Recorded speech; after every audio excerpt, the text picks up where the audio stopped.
How are you? Oh, this is so great. I'm so grateful. Oh, come on now. That's not possible. So nice to meet you. Nice to meet you. We have so many friends in common. I know. Start the list. Go.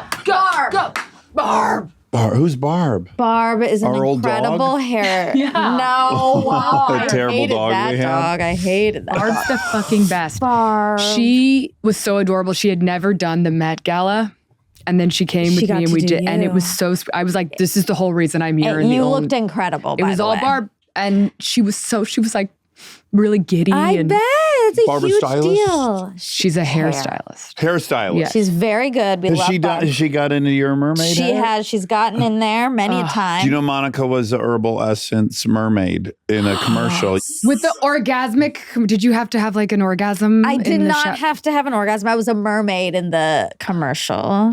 Oh, you And That's actually like I when did they're have to pushing swim, mermaid. and I don't really know how to swim, so that was bad. Wait, She can swim. Yeah, I'm not very, we You don't know don't- if I can swim. you don't love it or you don't know how. It's somewhere in between. Olivia, I've observed her swimming, not to I'm gonna fix this. not believe women, but she has swam in front of me several times. Okay. You're not confident. I'm not confident, and I do think if I jumped in, I would drown. Right. You need to be if I'm already prepared. in, I can like get across the pool. Right. But the jumping in, I don't want to do that. So you never swim Drown. for fun. It's not like I'm going to go swimming. Never. Wow. But I do like a pool. I like to like be by the pool. Yeah. Pool feet culture. in pool culture. Yeah, this is like how I like skiing. I don't like to ski. I like to après ski. You like après pool. That's right. Wait, That's what's right. après ski? Après ski is like drinking culture, basically. So Yeah. you just like Go get to the lodge. Yeah. It's the lodge life, Yeah. and it's all the stuff except the actual sport. Yep, You know, now I that love you're it. saying it, you're reminding me of my father, who was a drunk, but did get sober when I was in ninth grade. He got into skiing for a minute because he had a wife who was into skiing. But really, Yeah, he just après loved it. ski. Yeah, because he would get all of his gear and then go straight to the bar. Oh, yeah. thing and sit It's there and we'd so just visit him coming off the slopes. Yeah, Yeah. it's like golf. I think people golf so they can drink. Yeah, the 19th hole. Yeah.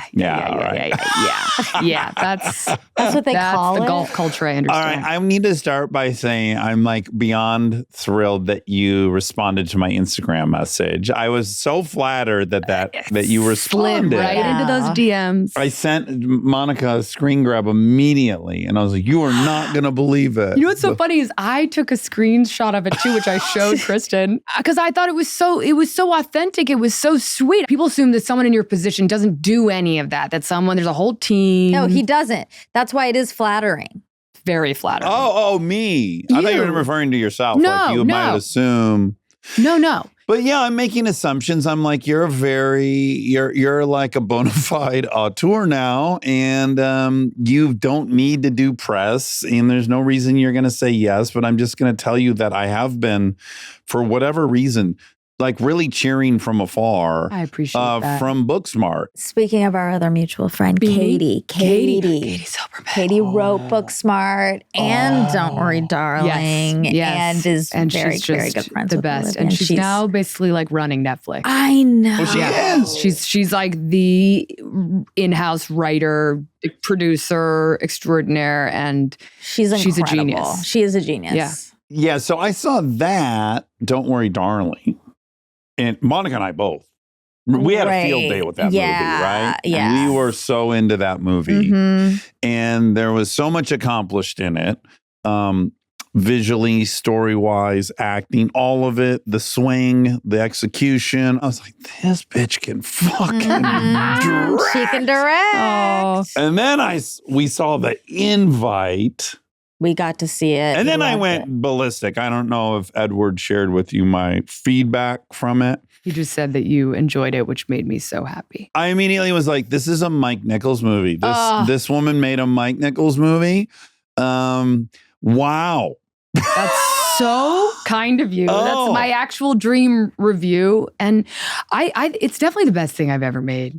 It's I'm great. good. I'm so proud of it. And it proves like everything we've all been taught from the beginning, which is like the more personal something is, the better.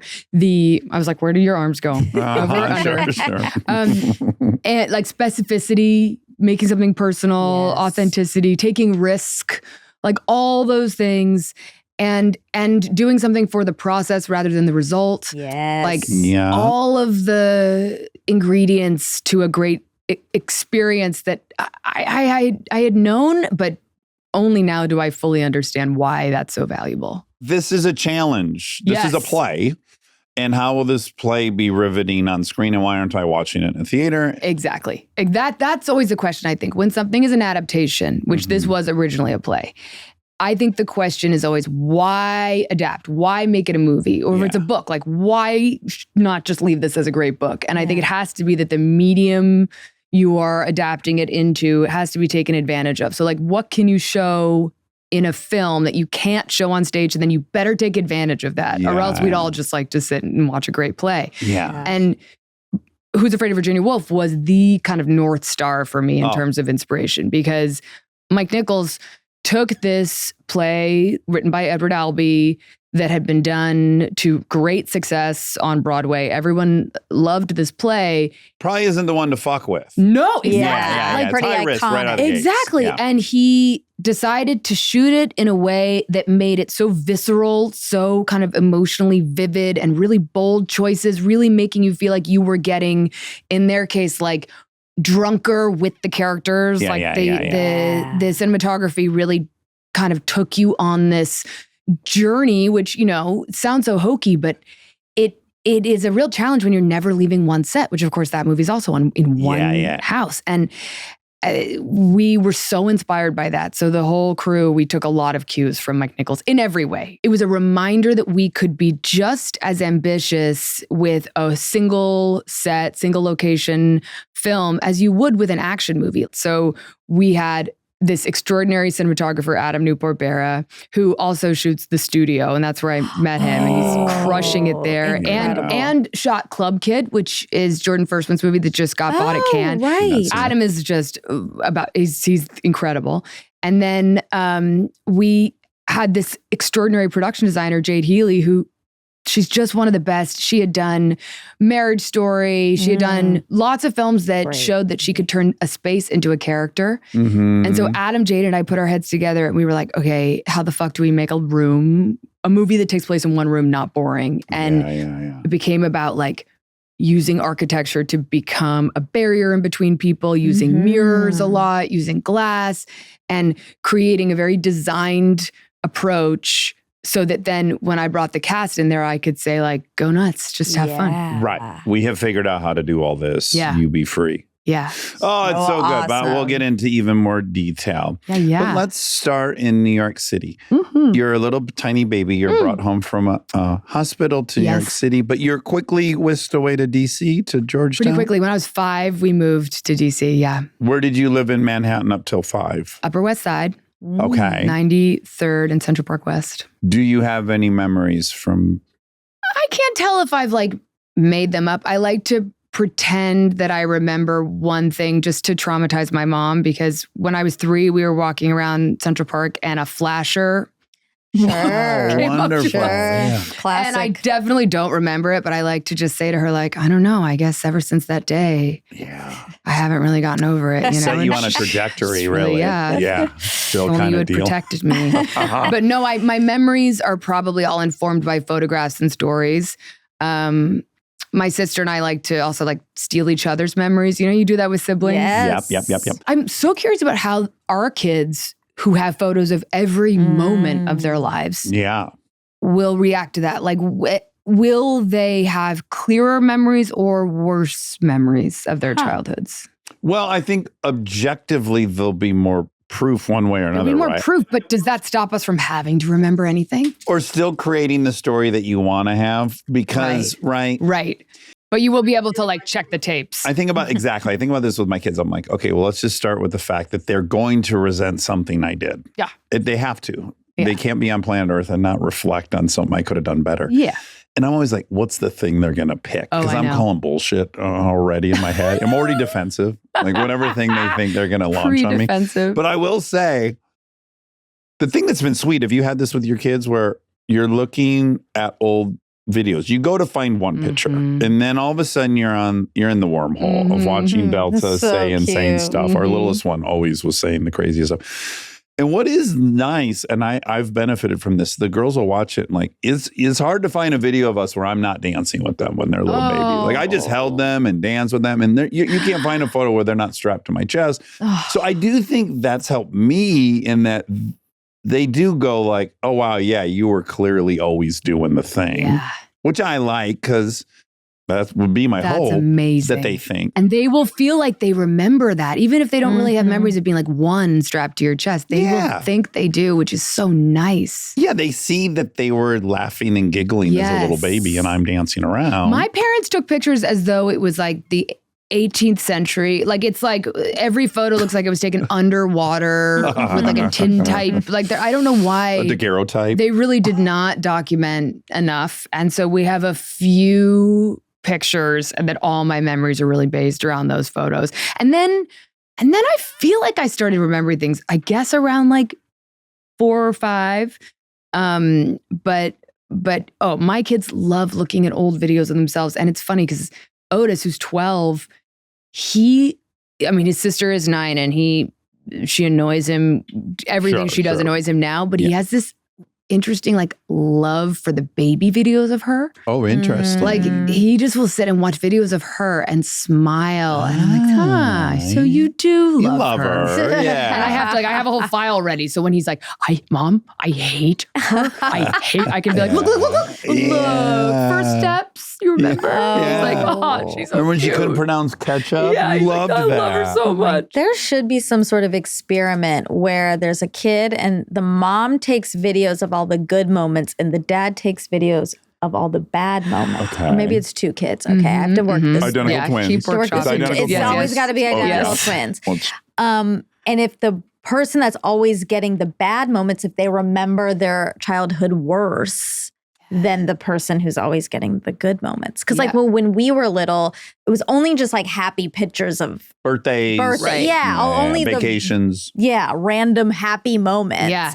Where now, like, you could definitely get someone like falling down. And we have proof of them being shitty. So Yeah. another That's what great I thing is mean. like Delta watches and she's like, oh wow, I was a handful. And we're like, Right. oh yeah, we loved it, but my God, you were a handful. That's good. It's good that they can do that. Otis likes to do something where he frowns, even if he's having like a great time. The second he senses the camera, he'll do a sad face because he thinks it's really funny that the record of his childhood will look like he was like horribly. He's already an artist. Yeah. So he's just like, he can snap into a frown so quickly. And I'm like, Otis, come on. The pictures thing, could be a little telling because I have both envy and perhaps not envy because mom and dad, Andrew and Leslie, Yes. are gangsters, the Cockburns. They're They're both journalists, right? I'll tell you something.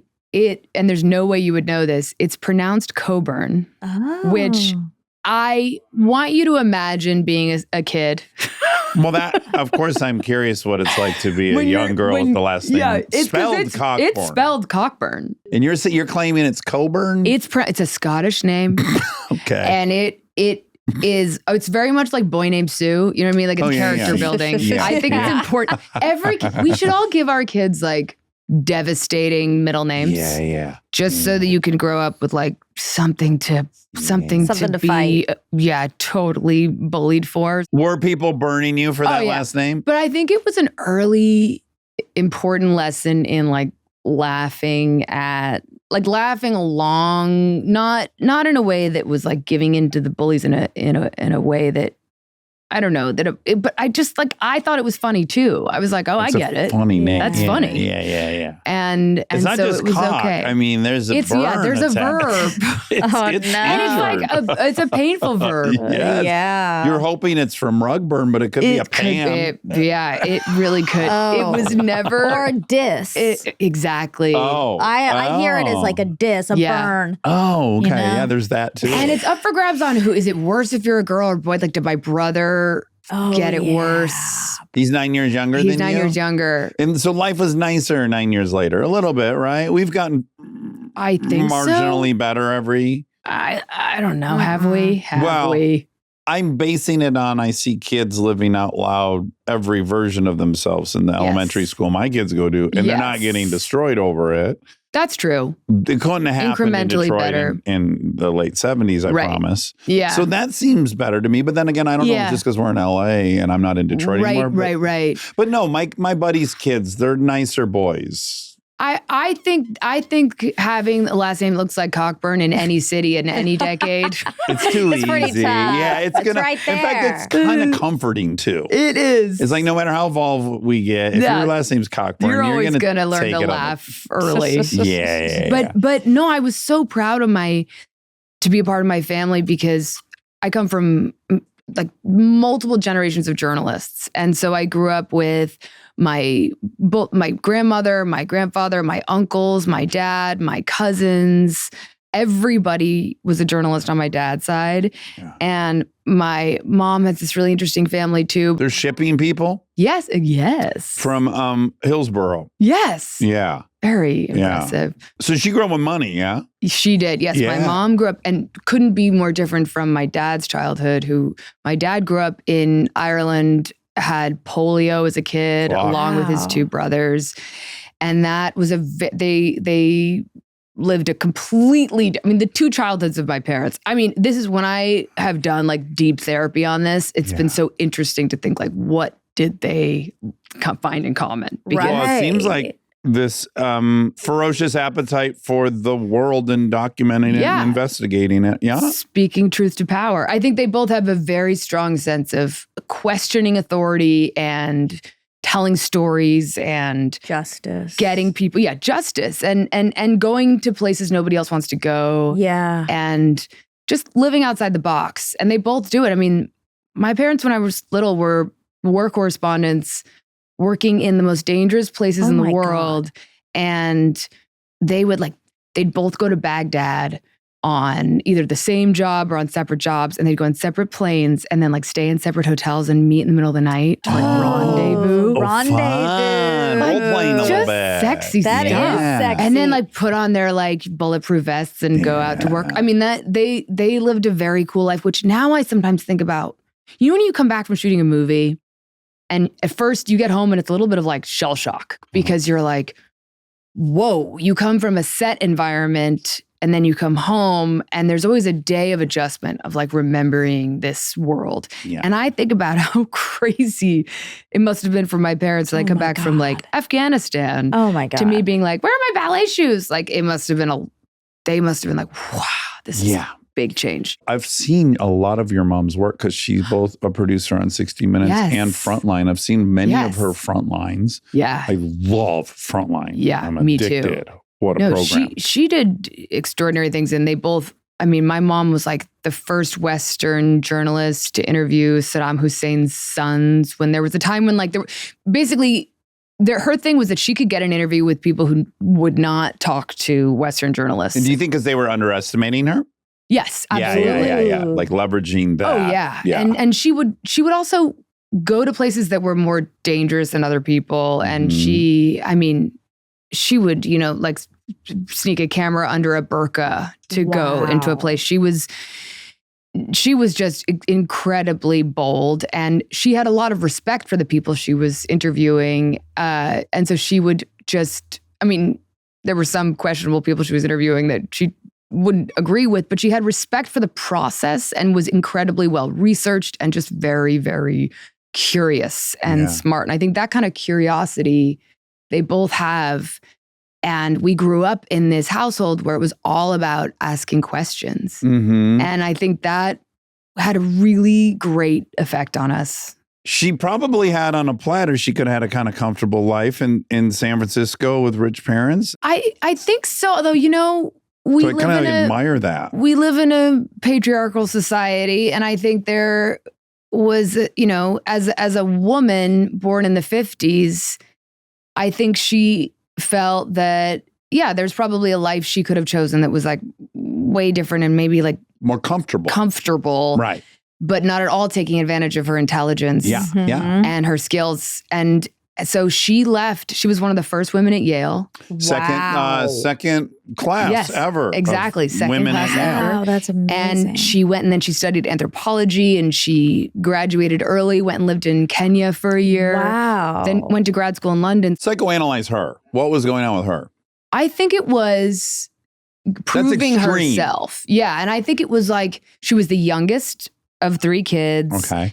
And my grandfather was a wonderful guy, but like very old fashioned. Yeah. Mhm. And it wasn't like she was going to take over the company. That wasn't something that a woman was going to be given the opportunity to do. So it was like, I think she was proving that she could forge her own path and that she was capable of much more than just being, a wife. Yeah. She then ironically got married really young, which is funny because I think she was like, I'm not going to be a wife, and then like married my dad at like 24. But in a way that was really rebellious because he was not the guy my grandparents had envisioned. Oh. At all. I mean, he was basically like the opposite. He was Irish. He came from no money. His family were all, he was like, came from this like socialist family of journalists who were just very, very, very bold. And yet the families came together beautifully and ended up really blending and loving each other. Oh, really? How was it decided whether they would live in Ireland or live in the U.S.? Oh my gosh. I don't know if they ever thought they'd live there. Because you spent summers in Ireland, right? We spent like every time we weren't in school, we were there, which was great. And I actually, as a kid, felt just as Irish as American. Wow. And you have dual citizenship. I have dual, yeah. I actually have triple. I have British, Irish. Well, don't brag. Wow. No, you don't. Okay. Let's just cap it at Irish. Were you in Northern or Southern Ireland? Southern Ireland. So it's Southern the Ireland. Republic of Ireland. Very, very different. Yes, especially then. Get an accent?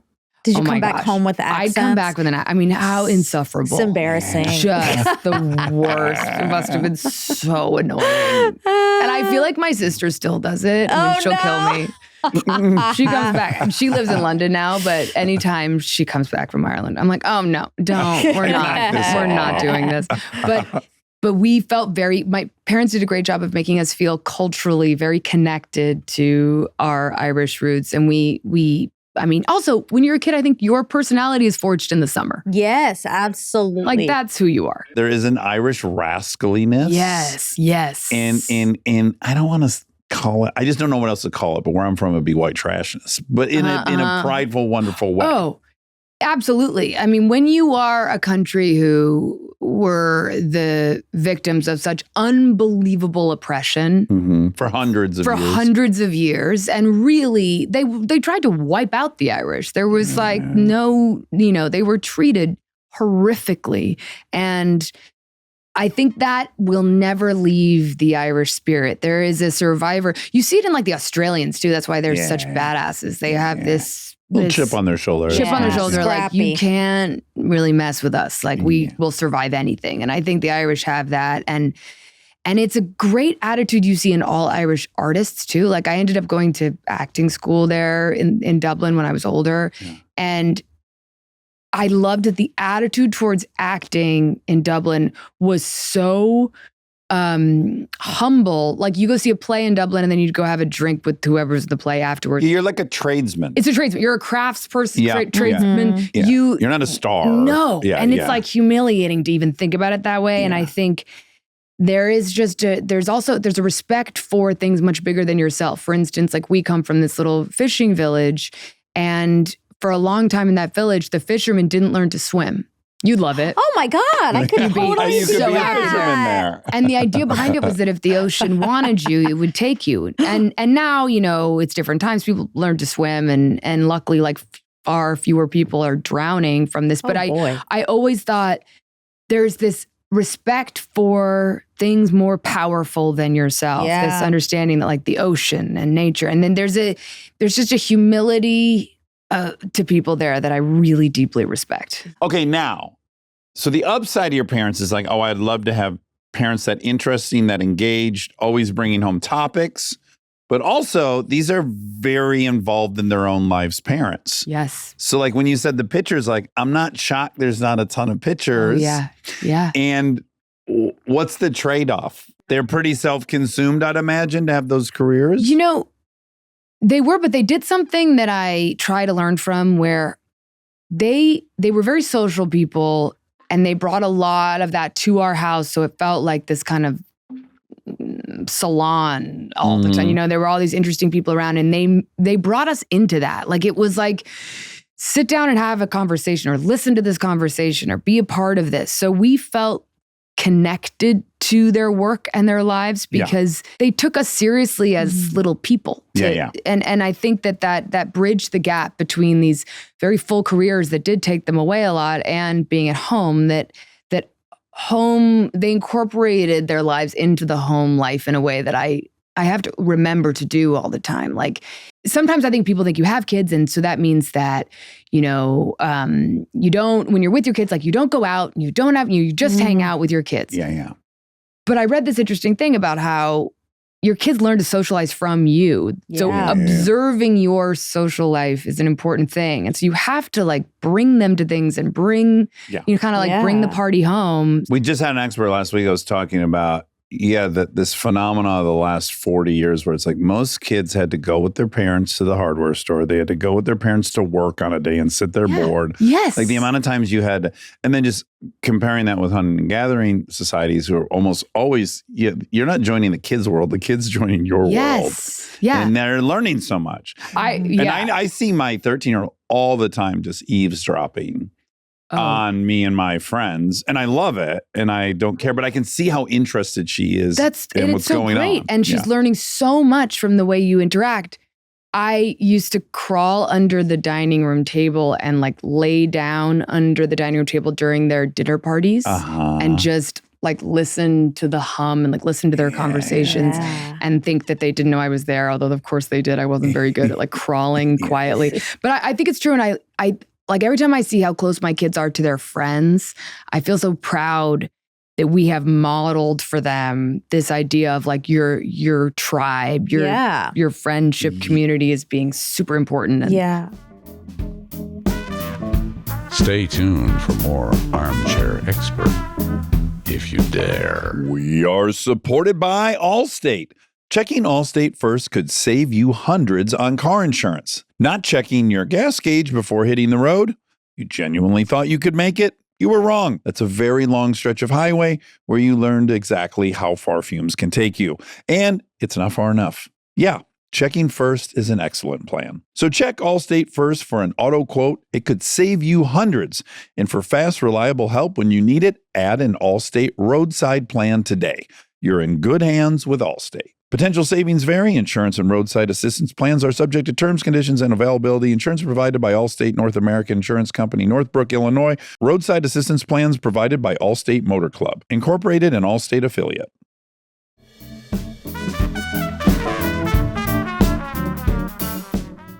Now, with all that said, did you have a friend whose mom was always at home when you got home from school and she had made shit? Oh, totally. I also used to watch, like, sitcoms and almost, like, fetishize the suburban environment because we lived in the city, and we, like, the whole idea of, like, what felt like the nuclear family at home and parents home every night. Yeah. And, like, eating dinner with your parents, and then that idea, it was so foreign to us. Right. Yeah. And so I used to just watch hours of sitcoms and just, like, think, like, wow, I want that. And I did have a friend whose house I spent a ton of time at, whose family was really sweet to me. And it was the opposite dynamic as mine. Yeah. But of course, all my friends wanted my parents. Yes, exactly. My girlfriends, we would just sit with my mom, and she would take them seriously and take their dreams seriously. And that was kind of the superpower she had that, you know, well, for me, when I was young and I was like, I want to be an actress, it wasn't like, okay, sweetie, every little girl wants to be an actress. It was like, okay, where do you want to study? What career do you admire? You need to then watch these great movies with these great actors. Like, took us seriously. What's the game plan? Yeah. And just in a way that just reflected a kind of respect and a different way of thinking that I think a lot of my friends weren't finding in their home. So they'd come over just to feel that vibe. Yeah. Do you think maybe, though, you could have been adult too young, Were you like precocious and like, do you think you maybe missed out on some? Oh, I thought at like 12, I was like, why am I still hanging out with all these like children? Right. I need my own apartment. Do you like older dudes? Oh, yeah. Like how bad? Oh, I mean, I grew up basically on the Georgetown campus, which is a terrible What a thing. smorgasbord. And I would just walk around and be like try to make up different majors that I could say that I was. And I don't even think I looked older. I just in my head, I was like obviously very mature. Yeah. But I definitely, I remember when I had braces when I was 13, I told the orthodontist he had to take them off because it made me look young. Yeah. And he's like, you're 13. Honey, you're young. Yeah. But I know I was like getting tattoos at 13, I was a terror, which is, they sent me to boarding school because I was a terror. Okay, I was going to ask about boarding school because again, it's hard not to get judgmental here. I have a friend who just I have a friend who just told me he sent his kid to boarding school and I'm like, I can't comprehend it. Yeah, like well, I'm I already can't either. panicked that they're leaving in 5 years. I know. What are you talking about? Send them out now. So I just can't relate so much. And I recognize it was a totally different time. Yeah. But anyways, how'd you end up in boarding school?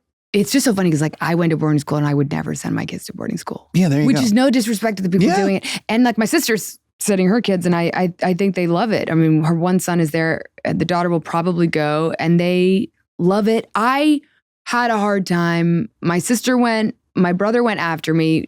My brother went She's to 5 years older than you? She's 5 years older. And he's 9 years younger. Yeah, we're really. Oh, wow. Yeah. My mom had kids in her 20s, 30s, and 40s. Wow. So funny Wow. to run the whole gamut of like Yeah. experiences with motherhood and different They decades. probably all had, you guys all had such different childhoods probably. Completely different. Yeah, because I'm sure your mom, after 14 years of experience Yeah, with your brother. totally different. Yeah. But I think, okay, boarding school, here's my take on it. What did you do that had landed you there? What kind of naughtiness Yeah. were I you mean, up to? The way my mom describes it, I think she said I would have like torn the wallpaper from the walls. Like I was so completely uncontrollable. I mean, I don't want to say uncontrollable because I wasn't, there are far worse cases than mine, but Olivia, did you kill anyone? I didn't kill anyone. Okay. You can But tell you were us. cagey. I was cagey and I like couldn't, I mean, there was no curfew that I would take seriously. Were you partying? Was it boys? Was it shoplifting? It was partying, but not in a like drugs and alcohol way. It was like, I couldn't understand that if there was a concert, like, so DC was a big music town at the time. And so there was the 930 Club, which was an iconic music venue. And the idea that I wouldn't be allowed to like go see any show I wanted and stay out and go and hang out, that I couldn't fathom that kind of boundary. Yeah. And so I like to think that it was me just like wanting to plug into everything a little too early. But really, as a parent, they must have just been like, she's going to get herself in trouble. Yeah. She's going to end up pregnant or in jail or. Exactly. And so I'm really happy that I went away because I think I just would have grown up way too fast. Also, DC, it was a fun town, but for a 12, 13-year-old who thought she was 24, probably not the safest place. I will say too, I remember Kristen and I went to like the correspondence dinner. I don't know what it was, 8 years ago, 10 years ago, whatever it was. But I had not been there since I was in high school and went to the 930 Club.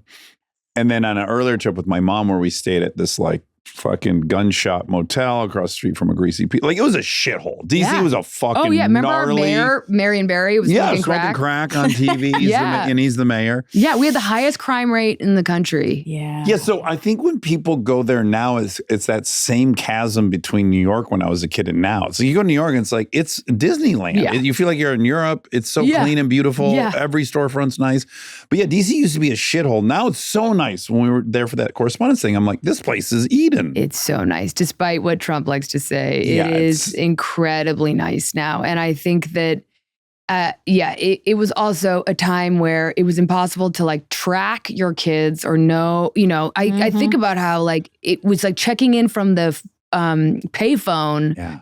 Which, by the way, now when I think about how much we used payphones, like the idea, for me, it's just like the bacteria. That's what I think about. It's like how often we were just like snuggling up against the phone. You could smell it too. Like you could smell it. You first got on it, the receiver smelled. You're like, this is gross. And then 10 minutes later, you're like holding it up against your cheek. You've forgotten everything. Checking your Smoking pager. a cigarette, it's touching the thing. Exactly.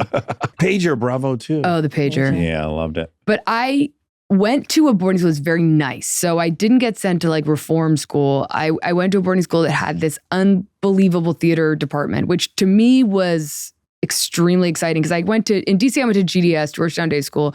It's a great school. The theater was like in a gym, they did their best, but Andover, where I went to high school, had a main stage theater, several black box theaters, studio theaters. Wow. They had a student theater producer program, so you could learn to produce plays. I produced like 12 plays in a year. Oh my God. It It's was like college. Like college. And that, I was so lucky. And this is in Massachusetts. Is it like beautiful? It's beautiful, like Jeffersonian architecture in the suburbs. yeah. You This can is like, imagine this it. attracts, this is a global, right? Yes. It's like a very fancy private. It's very fancy. Very fancy. Did you have crazy classmates? I did have crazy classmates. I mean, it was like a lot of people who've all gone on to do very impressive things. Yeah. They all had, I mean, I would say most of the people there, like they were very focused on like going to Ivies and becoming like titans of industry. I found my home kind of with the theater kids. Did you covet any of that wealth? Like clearly people are taking like private jets to Aspen for spring break and shit. Well, the cool thing about boarding schools, it does equalize that. So even though you'd hear someone, they lived their life, they had crazy opulent lifestyles, but in boarding school, we were all in shitty dorm rooms. In the and same it was clothes. like, this really puts us all in the same Yeah. same And it was boat. co-ed? It was co-ed. So you could have lovers? Oh, yeah. It was all about wonderful. making out in the stacks. Oh, which now I'm like, yeah. do they even have libraries anymore? Like, what do you do? Yeah, Where do you make They're out? also designing all these places to be safer against sexual abuse, which is a good thing. Well, but it really yes. hampers how They're much. not. Yeah, where do you we were make out? trying to get more of that. Yeah, we just but- had an expert on about the Oh, interesting. architect. Yeah, like book stacks that are low. Oh, my God. Oh, wow. Window, all doors have a window, so you can be caught and be observed from a hallway. It's all great stuff. Wow. But again, where on earth is one? Yeah. Go Where up does there, girlfriend's someone shirt for get the first molested? time. Exactly. You can't do it at home. But it's amazing how kids will find a way. Of course. Yeah. Isn't that nuts? Like we're all Always. just animals. Like We you'll are. find a way. Absolutely. And it was like, you had to leave your door open and sign people in. But everyone was like escaping in the middle of the night and running across campus. Love And it. it was all that. So you liked it. Then you got accepted to Bard, Yes. but you delayed. Oh, yeah. I deferred for like 3 years. And I met someone later in life who had been there when I was there who said that I was the most requested roommate because they knew that you wouldn't show I was up. never going to show up. Oh my God, that's funny. So it was like, oh, you're going to get a 2-room single. Yeah. Oh, So you were kind of a wow. legend and you didn't even go. Yeah. Oh my and God. and I of course now I'd love to go. What sounds better than college It's the now? best. Read books and then It's- talk about I them in know. groups. Debate in class. So it's so good. I would pay a lot of money just to I have and you can. fantasies of going in retirement back.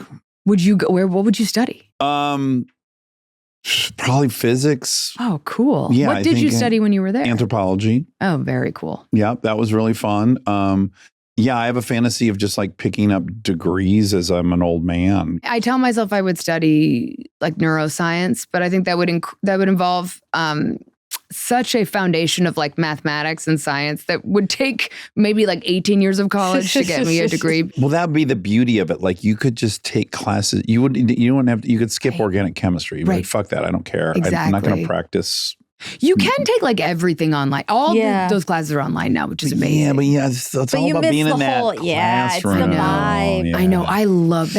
I love any opportunity to sit with people and debate things and talk like any kind of book club, movie club. Yeah. I have this fantasy about starting a debate club, like debate club dinners. Oh, Because I think we've lost the skill of disagreement. yes. Yeah. And like 100%. discourse and my favorite thing was debate in school because you had to learn to debate. You had to learn to argue the That's right. the- Other person's You're side. assigned the opinion. position Yeah. you take. which is such a great skill. It's a good So don't you think it'd be quality. fun if we had like if you came to debate club dinner Yeah. and under your plate was your position that you had to argue to. Yeah. And it is probably something that you don't believe at all. But Mhm. you now have to argue that Defend love point. it. Oh my God, I love it. Will you invite I will us? do be, it, yes. I am committing fully to this dinner Great. Yes, party me too. We have because to learn my to disagree. hobby is forcing myself to mount a really solid argument for something I don't agree with. Like, that's my hobby. I love it. I go, okay, I feel this way. Now I have to sincerely imagine I feel the other way. Yes. And most of the time, if I take the time to consider flesh the that other out, opinion, I recognize everyone has a pretty cohesive opinion. Mm-hmm. And they're pretty well-intentioned, and I just disagree on the best route there. Like, I do think that's how we have to respect each other. It's like this notion that we're not friends because we don't agree on something, or that we can't talk, or that I can't have you as a guest. All that stuff is so corrosive and wrong. Yes. And it's only becoming worse with social media and everything, because I think now there's this like curated socializing that's happening across generations. And it's we don't gather if we don't know who we're going to be with and what their opinions are and what will be discussed. And we can be reassured we will all have the same opinion. And yes, we're safe. There's no real kind of randomness that allows for the opportunity for you to be in a conversation with someone who disagrees, and for that to be kind of great. Yeah. And also, I also think, just as an ethos, people think their goal is to end our conversation and convince the other person to think like them. And I would just urge and beg people, it's like, actually, it's so much more rewarding to leave a conversation with a totally different. We just had someone on. We had a schizophrenic on who tried to kill his father. Wow. And prior to that conversation, I had such a hard and fast opinion. I'm like, all these people who are schizophrenic or any of these bipolar, like, take your fucking medicine. Why won't you guys take why does everyone go off their medicine and then go on these big, and it's just frustration with that. Why?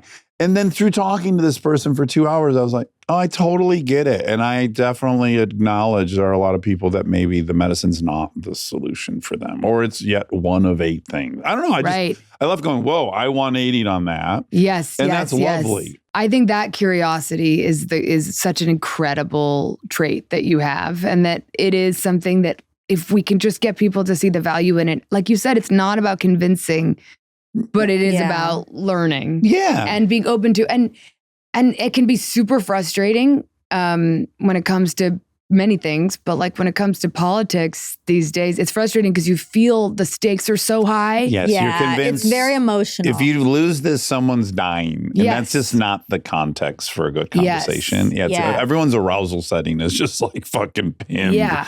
Well, that's cortisoled out. Debate dinner is good, because if you're handed the whatever your topic. stance, if you're handed your topic or your stance, then you can really do it without emotion. Exactly. And like go hard on it. So if I handed you like the moon landing was fake, right, and you had to be like, listen, the flag was waving. Exactly. Or like you just think of like all the things you've heard, but then really have to dig in. Yes. It allows for it to become an exercise that I think just works a muscle that we've 100%. I love that. I think it would be. I think it's good for people. I'm in. Me All right, too. sweet. That's how we started our friendship. Debating. We did we kind of put debate. pause on some of the debates. It got to everything. Got too political. Everything. We had to. Well, again, things get emotional. Yes. When the closer you are with someone, the more stakes, as you said, and like the more emotions come into play. Where it's like you don't even like trust me, or you don't even you don't hear me, or That's the sweet part tricky. of the motivation. Underpinning it is we don't think if someone thinks differently than us that we can coexist or love each other or be there for each other or be friends. So it starts getting scary. Like, wait, you think that about that? Can we even be friends is what you're thinking, which is preposterous. But I think that's what's underneath. Yeah. This is why I think like when my kids argue with me over something, as opposed to, I think we were raised, or at least I was, with like a don't talk back that rule, like don't talk back. And for me, it's like, they're learning on us how to debate, how to argue with people out in the world. So if they say like, well, I don't want to brush my teeth, or I don't want to do my homework, or whatever it is, as opposed to like, do as you're told. It's like, let's like train them to be better. So sometimes I'll be like, you got to make a better argument than that. This is what I say. Exactly. So we're the same. I'm constantly like, I'll lay something out. I know they're not going to like it. And I go, okay, counterpoints. Convince me. I always go counterpoints. Love that. I really think that they're like, even the hormonal spikes that cause them to be more volatile, and like, that is the training ground for later conflict so that it's like, okay, I'm glad it's me you're arguing with. Yeah. Because I love you. Exactly. Yeah. And I think about that, particularly, people always associate with, I think it happens to boys too, but for girls being like around like 13, and then there's this idea that you become enemies with your mom. Now, my mom and I definitely had some battles, but I'm kind of like relishing the opportunity to have this and Daisy's only 9 and she's like the nicest person in the world and waiting for her to have this. But I think of it as like, yes, let me train you in this. I'm not going to tell you not to argue, but I'm going to make you better at it. Yeah. I reject that they have to do a certain. I loved my mom the whole goddamn ride. That's good. I love to hear that my boys love their moms. My poor father. Well, that's what she's saying. Girls and mothers. Yeah, but boys definitely. I mean, I just took Otis to Japan, just us, for a week for spring break, and it was like the best week of my life. Oh, I was like, I didn't know it. Yeah, a couple's trip could be so delightful, and it was really sweet because I realized he was giving me. Like some activities were definitely for me. Like we went like meditated at a temple with a monk, which is not something he would have suggested. Oh, God bless him. He got through that at 12. He did it. He came and like meditated and learned. And he was, afterwards I was like, did you love it? He's like, I mean, no, but I can tell you loved it. You could never get a dude to do that. No. On a trip with a dude on a vacation, if he didn't want to meditate. Exactly. If he went, you'd hear about it the whole Exactly. fucking, yeah, I'd be like, I did this for you. Yeah, you owe me. We also just laughed so hard. Like he's really into manga and we went and took a class, like drawing class, manga class. And what's manga? Tell me. Oh, like Japanese anime drawing and the class was entirely in Japanese and we were pissing ourselves laughing. Sure. Like trying like crying, like hiding our faces and look every time we caught eyes, we just laughed so hard. And at one point we had to draw each other, which was the funniest thing in the world because like we just drew each other like he drew me in a way that was so hilariously weird. And I drew this, like, I thought like a perfect depiction of him, but I'm not at all good at drawing. And we were laughing so hard. And I think that he felt like he knew that was me doing an activity that he loved. And he felt so, I think, like just really seen and respected. Yeah. But then at the end of the day, every day I'd be like, okay, Rose and Thorn, like, what was your favorite part of the day? And he would surprise me by saying like, I liked walking through the cherry blossoms with you. That was really fun. And I was like, what? Yeah. Like in LA, he would never be like, oh, Mom, I'd love to go for a stroll in the park. But it was like a whole different, it was like on the other side of the world when it's just us. Yeah. The rules were all different. And I mean, he also just kept spontaneously grabbing me and hugging me and just being like, I love you so much. And I couldn't, I was so happy. I was just like flying high the entire time. Did you always know you wanted him? Yes. You did. I didn't like fantasize about motherhood in the way that a lot of my friends did. Mm-hmm. But I did always know I wanted kids. I didn't realize how fun it was going to be though. Yeah. Like I think that it's way better than I could have possibly imagined. And I think every stage of it I love more than the last stage. Now, of course, when we look at those old videos of them as babies, I'm like, oh my God. Yeah. And I was working a lot when they were really little and I'm like just destroyed with guilt about that, as like so many of us are. But I didn't realize that it was a friendship that was so deep, it's so profound and so fun. Like that is different than what I imagined it would be. Yeah. I think for me, it just exposes a lot of the limits I have given relationships. Really, because they're just a product of my undying commitment and devotion and unconditional love. And I do wonder, how many of my relationships could have been, and not just even romantically, just, wow, if you treated people the way you treat kids, I do wonder what the sky is. That's so interesting. For relationships. I just don't think you can. It's biological. Yeah, I don't know that you can. Yeah. But it introduces you to your own capacity for love, patience, empathy, forgiveness, all of these selflessness things. I didn't think I possessed. Yeah. I think I was pretty honest about my selfishness. Yeah. And so I was like, I don't even know I saw this level of it coming. Also, it humbles you so completely, like brings you to your knees in such a real way that I think that is something that just makes you, I think, probably definitely a better person, but in relationships, being humbled is a very important thing, to have been humbled. Yeah. And I think to understand your own frailty, it's like we all need to, but parenting does it in a way that I think different. Okay, we have to get back to the overarching story of your career. I'm going to ask you the questions Leslie asked you, which is after you do the acting school in Ireland and you come back and you get yourself on the OC, well, which is really quick. Yeah. And before then, I mean, so I was a casting intern, and it's so funny. I wonder if you ever came into our office. It's highly possible. So many of my friends now, I like served coffee to. Well, would you also read or no? Oh, I would read. I mean, that was a little bit higher than my pay grade. If I was really lucky, like if other people weren't in the office, maybe I'd get to read. But I was really low. I would bring you coffee and water, and I would kind of keep the sign-in sheet and like just be behind my boss at all times. And she was Mally Finn. She was one of the best casting directors in the business, hardcore. She did everything from like Titanic to David Gordon Green movies to like 8 Mile to The Matrix to Elephant. Like, and I got to just observe and learn everything in that office. And yeah, it's so funny because that was in LA. That was in LA. First, when I was 16, I came out for a summer and I worked for her for like 4 weeks as an intern. And then I came back when I graduated high school and worked again. I was like, can I do another summer working for you? And most casting directors will not let actors be interns because you're like a spy. Like you could easily like steal material. I don't know. And you can just feel that you want to be auditioning, which is like. And she was like, you should go and audition. And I went and got this pilot, which was for the show called Skin. That was a very short-lived show on Fox.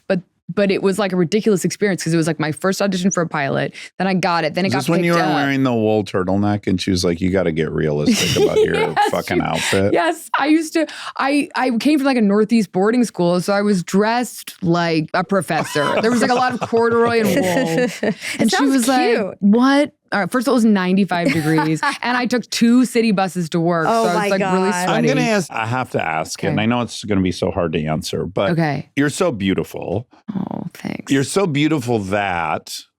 Were you like trying to downplay that you were fucking beautiful? Oh no, because I did not feel beautiful at all, in fact, coming to LA, I don't know. Does anyone get to this town and feel beautiful? I was like, this is crazy. The first waiting room I sat in as an actress, I was like, I gotta go. Like, this is a different species. I think that it took me a while to understand that what made me, I guess we all kind of go on this journey, but like what made me different was good. And I didn't need to try to make myself look like the other girls, but I really felt unattractive. You did. I was like, first of all, they all really knew how to dress. And again, the aforementioned turtleneck is indicative of what my vibe was. I dressed like Johnny Lee Hooker. I wore a lot of like vintage, like, I mean, I look back, I'm like, you were a cool girl, but at the time. I know, it sounds cool. But it's hard to get on the OC show when you're dressing like. Yeah, and my boss, Mally, was like, what are you doing?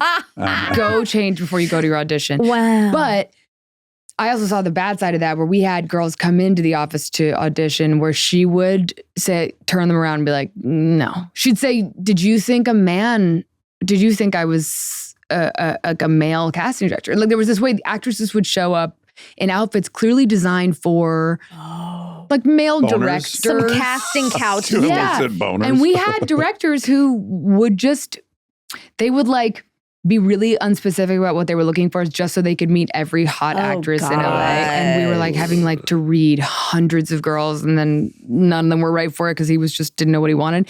But so I learned the bad side of that really quick.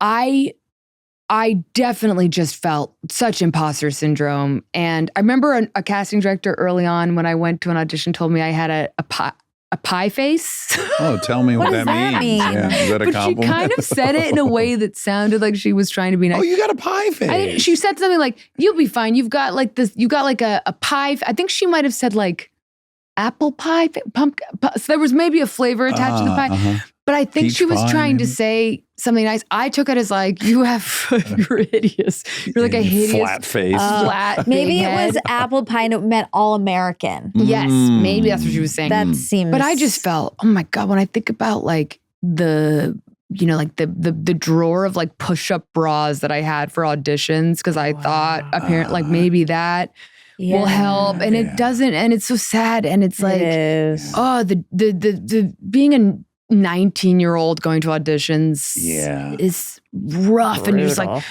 driving to the valley, this deep valley to go to this like reading with like 1,000 other girls. I was inclined to think you might be like Lake Bell, who I worked with on the show forever, and we're friends. I love Lake. And what I realized is that Lake is so hot her whole life that like she liked to date ugly guys. Like, you know, you're so She did hot. not say it like that. No, I called her out on it. I'm like, I think you know it's cool that you'll date ugly guys. And she's like, That's she kind of knows. funny. And I'm like, that's how you know you're so hot that you don't even need the validation of like the hot guy. You're So like, funny. would you date the hot guy or the ugly guys? Oh, it's been a real range. It's been a real smorgasbord. Like, I got 'em all. Take your Really pick. hard to figure out the common denominator.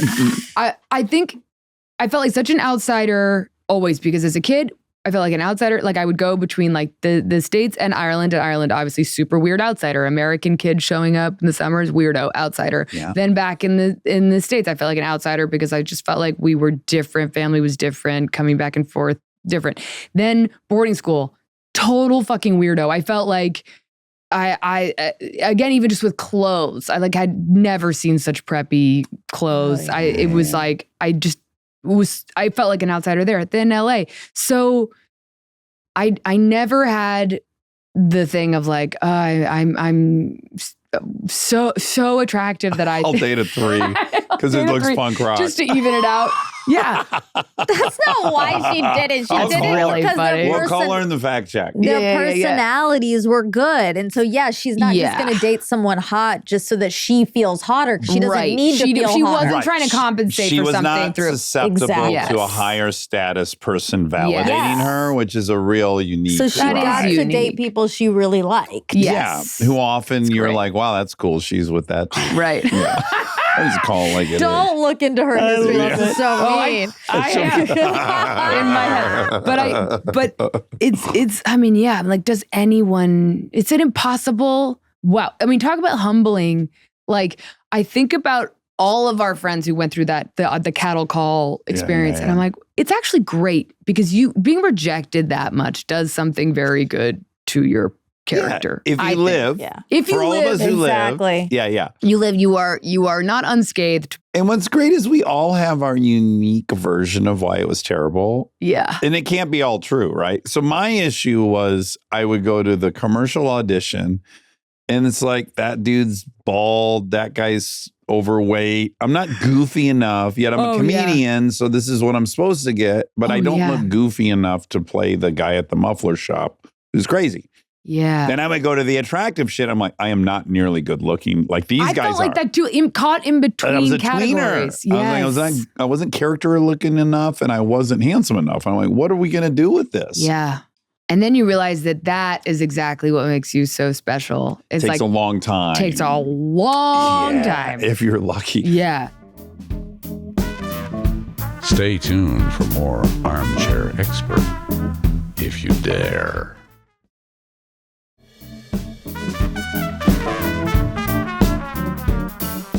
Okay, so who though were you at that time wanting to be career-wise? Did you have a North Star? I wanted to be Catherine Keener, which is why I Great pick. got the job as a casting intern because I heard that I read that she had been a casting intern. So I was like, I will emulate that experience. Yeah. And I still want to be Catherine Keener. Yeah, She's a good role Like model. that's as cool Have as you it become gets. friends with her? No. Have you ever met her?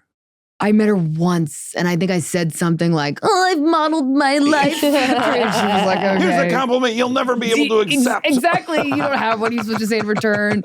And she was very sweet to me. So you want to be like in indie movies and do cool things? Yes, completely. Okay, so then when you get on the OC, were you like, oh my God, grateful, but this is the opposite of what I'm trying to do? It was funny because I had this is very classic me to not understand what I'm getting into and then be in it. I had no idea how big that show was when I joined, because I think I joined the second season.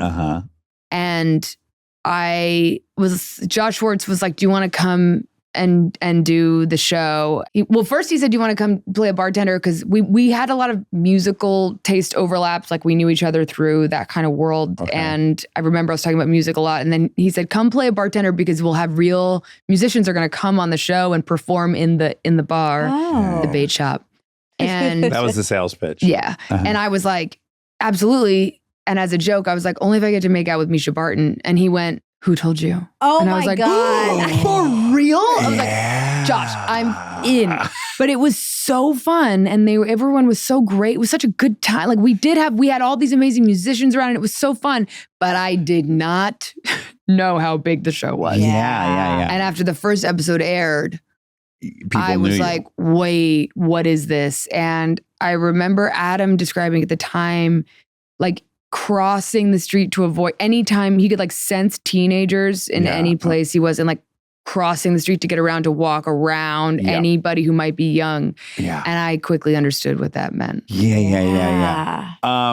Did you interface with Ben McKenzie at all? Yes, he was so sweet to me. We met him for the first time a couple of weeks ago. He was a crypto expert. Yes. He was on our experts. Yeah, he's And really I left smart. that going, I think that's the smartest actor I've ever met. Yeah, he always was. He was always like very unactory. Yes. It just felt like he in the best way was doing it for fun. Yeah. Which is great. He belongs in the Austin State Assembly. That's his heritage. Like he's supposed to be doing that. Yeah. Okay, so then you quickly get on, or by my estimation, pretty quickly, you get on House. Right.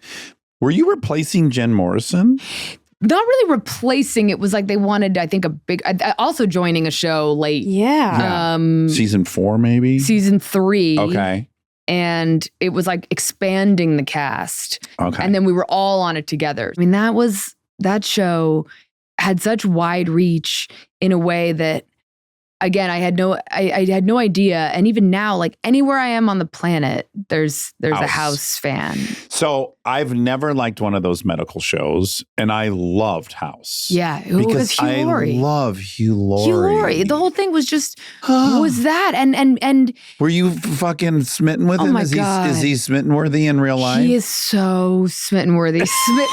Oh no, he's so smart. He's like a crime novelist. Oh yeah, yeah, right. He's and had a all jazz these careers. musician. Yeah, and a And motorcyclist. I loved him on like Jeeves and Wooster, and he had done like all sorts of interesting like comedy in the like English comedy theater world that I was obsessed with. Meeting him, the dreamiest dreamboat, and so gracious, and had all these kids around him. Really, that he was so sweet and encouraging, and we spent a lot of time together. I mean, that was a hard show, right? We did like 19-hour days, and I don't know how a lot of them. I think the show went 8 years. I left.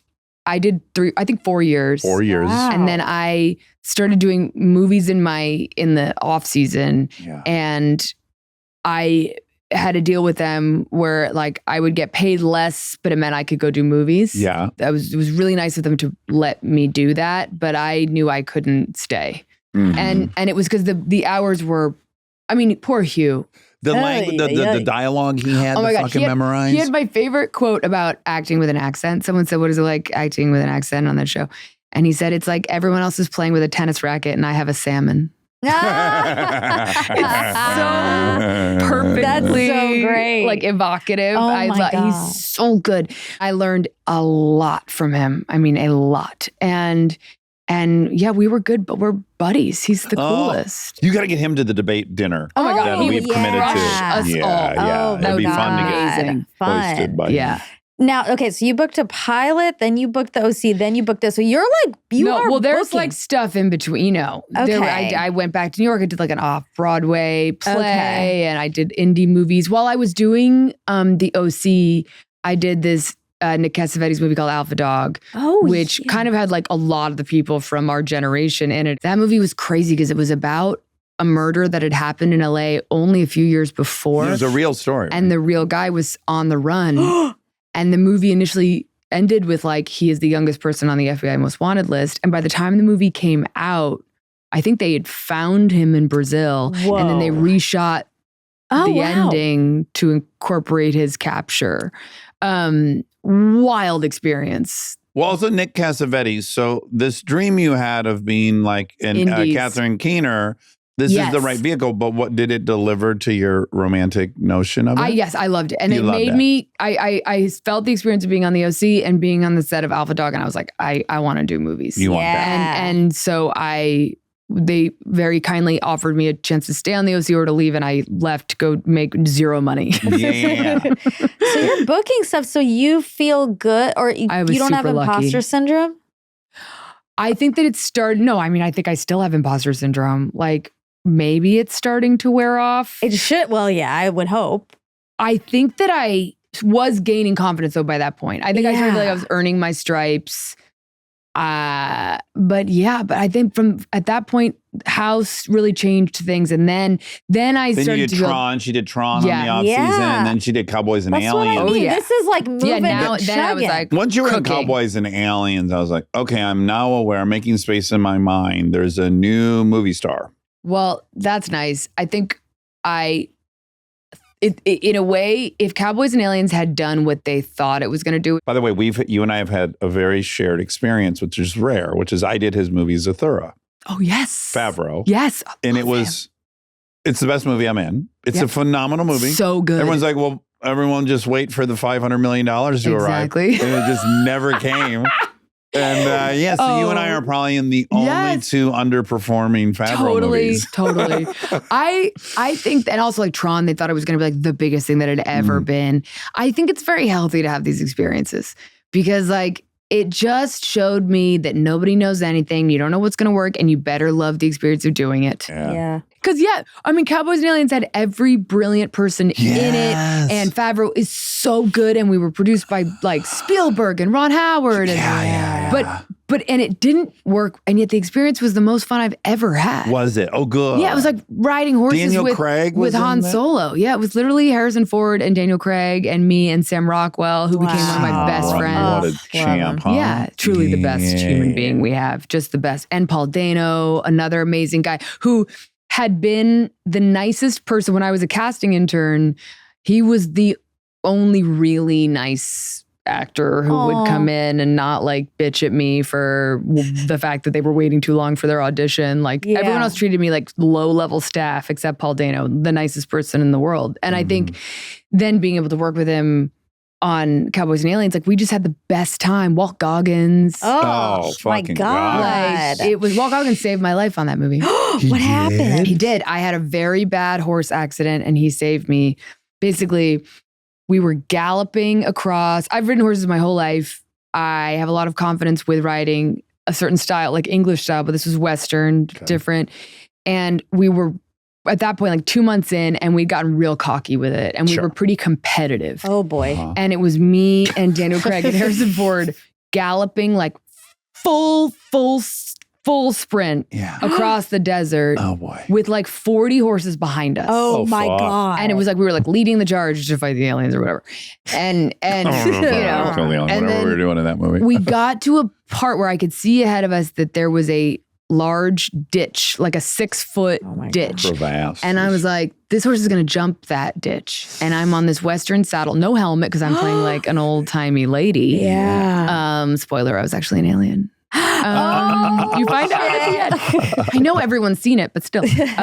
And so sure enough, this horse jumps and bucks me off in the craziest way. And I felt if I hit my head and my back, and I was laying, but unfortunately I was on the other side of this kind of like lip of dirt. So meaning that the All the 40 horses behind me you. couldn't see me. No. And there was also a lot of dust. No. And I remember having my ear to the ground and I could hear it, and it sounded like thunder, like they were coming towards me. And I had the thought, it sounds so dramatic, but I thought it'll be quick. Yeah. It'll be like pulverized applesauce out. Yeah. Oh. And I was waiting for it to happen. And then Walt Goggins had seen it ahead of him, and in a split second thought to turn his horse sideways right in front of me and let everyone kind of bash into him. No. And he's a great rider, so he was able to handle that. And people split the two sides around us thinking he had just like gone insane, but he was protecting my body on the ground. Wow. And so I owe him my life. It's crazy. Wow. He's a real life hero. He's a real life hero.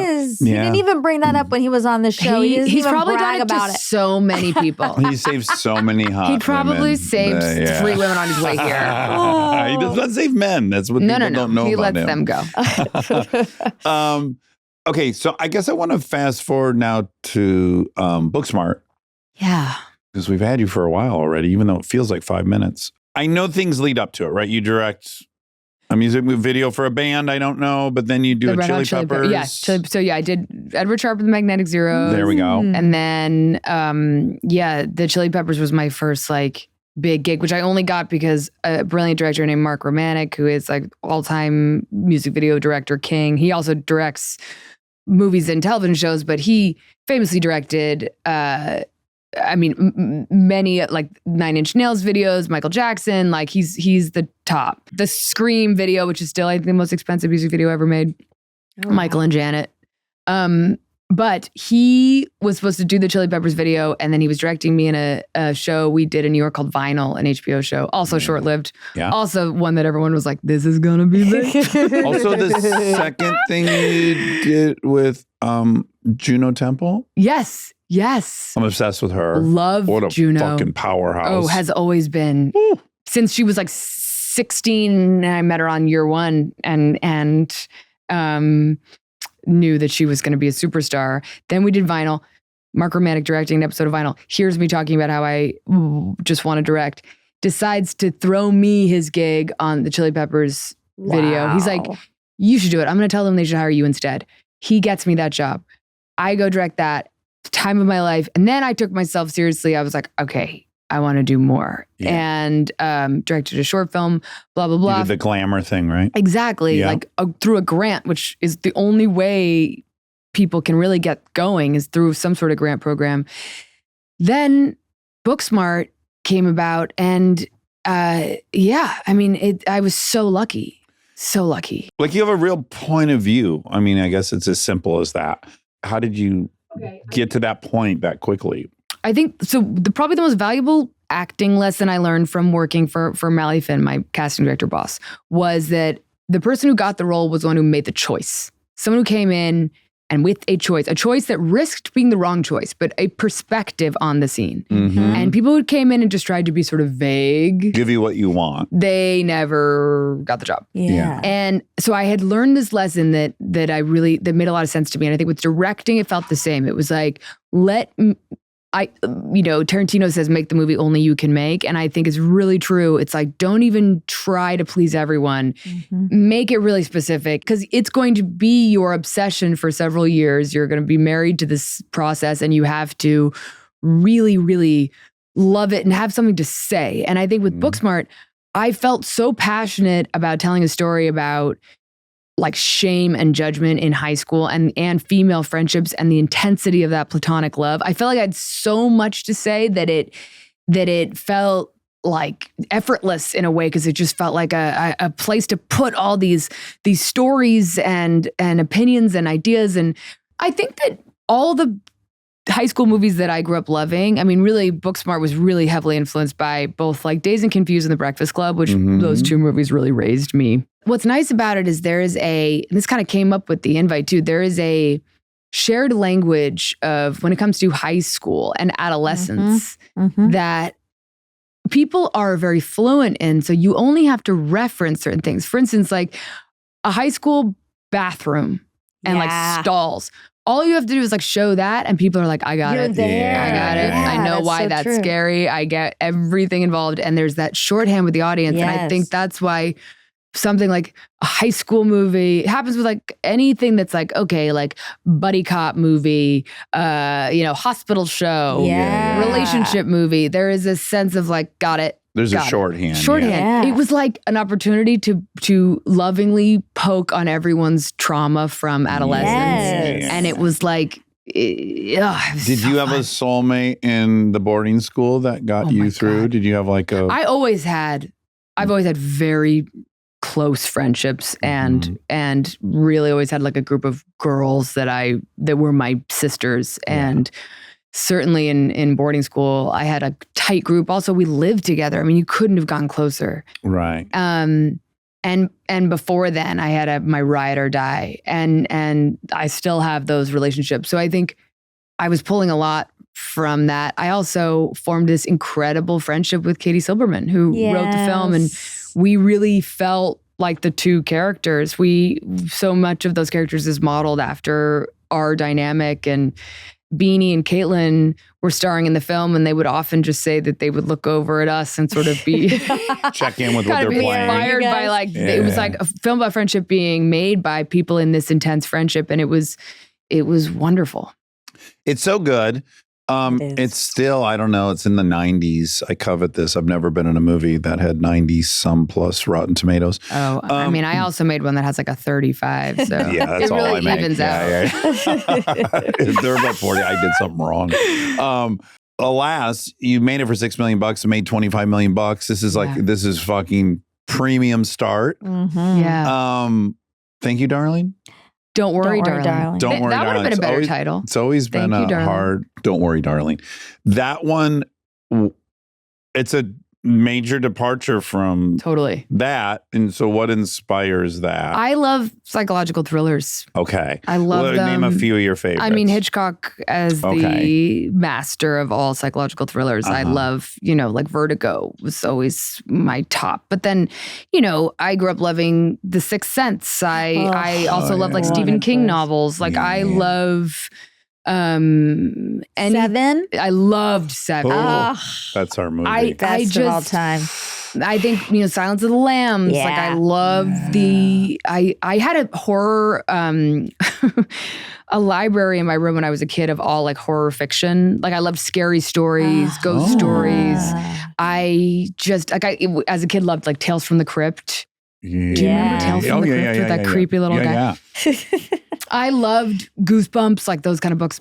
So I always had a fascination with that genre, and I was fascinated by the kind of like early rumblings of like the manosphere. Mm-hmm. Oh yeah, it was kind of incel inspired, right? I It's was like the beginning of the very incel culture. disturbed by incel culture meeting technology in a way that I was like, ooh, somebody could take advantage of that and put us back into this time. And obviously as a metaphor for what's happening, which is like putting ourselves back into an era where women are stripped of all rights. And I think it preceded, I wasn't really thinking about tradwife culture yet, because that felt a little bit like that wasn't happening. Kind of It wasn't happening during yet. late COVID. Yeah, right? exactly. Yeah. Exactly. And this was smack in the middle, November of 2020 or September or something. Yes, exactly. Exactly. Yeah. Okay, so the fun things about this, I just loved it. I loved it. We had this extraordinary crew, like Maddie Libatique, who shot that movie, is such a gangster. We made that movie for $30 million. It looks like $100 million movie it because really of does. him and because of Katie Byron, our production designer. Like we were also shooting in Palm Springs and in LA on stage, but during lockdown. Yeah. It was crazy that we were even outside. Yeah. Like it was wild. And this crew worked so hard on this movie together. And it was this Herculean effort to build this world and this time. And for me, getting to do like car chases in like a 60s Porsche, and it was just like a catnip. Yeah. Loved. I mean, I really just want to shoot car chases. I really just want to get hired to do like Fast and Furious 27. Most exciting thing for me on Don't Worry Darling was that the stunt team, who were our stunt drivers, I realized at one point that I wanted them to be in the movie because we were about to go hire actors that the stunt guys were going to double the actors to drive. And I was like, why don't you guys just be in the movie? And they were all so excited and they gave it everything. They loved, like, I had to keep reminding them that they didn't have to hide their faces. You know, stunt guys hide. Famously, that's what they do. And they were all so brilliant and they gave these great performances. And I was so happy when the stunts category was added for the Academy. Because the whole business is built on their backs. That's a fucking movie, by the way. Fall Guy. Oh, I love it. Dude, my kids have watched it 25 times. I think it's a perfect film. And then the director of that film was our stunt coordinator on Tron, David Leitch, and taught me many things, including what to do if you ever fall off a high bridge or building. You have to, I'm going to tell you guys right now because it's important. You have to make yourself into like a tilted line, like put yourself at an angle because if you go straight down, your spine will shoot up through your brain. So you have, because we were shooting on a really high bridge and he's like, okay, if you fall off. And I was like, what? And he's like, if you fall off, just try to land at an angle. And I always think about it. I'm like, impossible. Yeah, good luck. Collect yourself. Take a minute. Learn a lot about aerodynamics. Okay, I'm in a falling. hurry. Point your toes. Yeah, point your toes at an angle. But I love stunts. I loved shooting those stunt sequences. Oh, blowing stuff up is like, oh my God. Anytime I was at work, I was like, are you kidding me? It's My the job is best. to blow up the 6th Street Bridge. Fuck. Yes. Do you think you're an So adrenaline junkie? Yes. Okay, maybe from your parents. Yes, totally. Interesting. Totally. Completely. I think that, yeah, the idea of like, are you really alive if you're not experiencing something at like full tilt? Okay, Yeah. now Wow. I went back and some of the stuff I read was you doing press around the time of Thank You, Darling. Don't worry, darling. Don't worry, I like darling. this retitle. No. Why is it Thank You, Darling? Thank you, Don't darling. worry, darling. It's much more Fuck. gracious. I've been doing a good job until now. Don't worry, darling. I know you impress everyone so much, And then it all falls it apart. does Yeah. fall Yeah. apart. Isn't that the fun part for you though? It's like, Yeah. when will I fall Yeah, off of course. the balance We beam? And fall now off I'm the off. bridge. Yeah, I'm off. All at an angle. Okay, don't worry, darling. Yeah. Don't worry, Yes. darling. Yes. At the time, I could tell you were sick of talking about, like, people were making a big deal of the sex stuff. Yes. But I'm here to tell you that was great stuff. It was worthy of talking about. Like, Monica and I, we both saw it and we were like, oh, do you like it? Yeah, I loved it.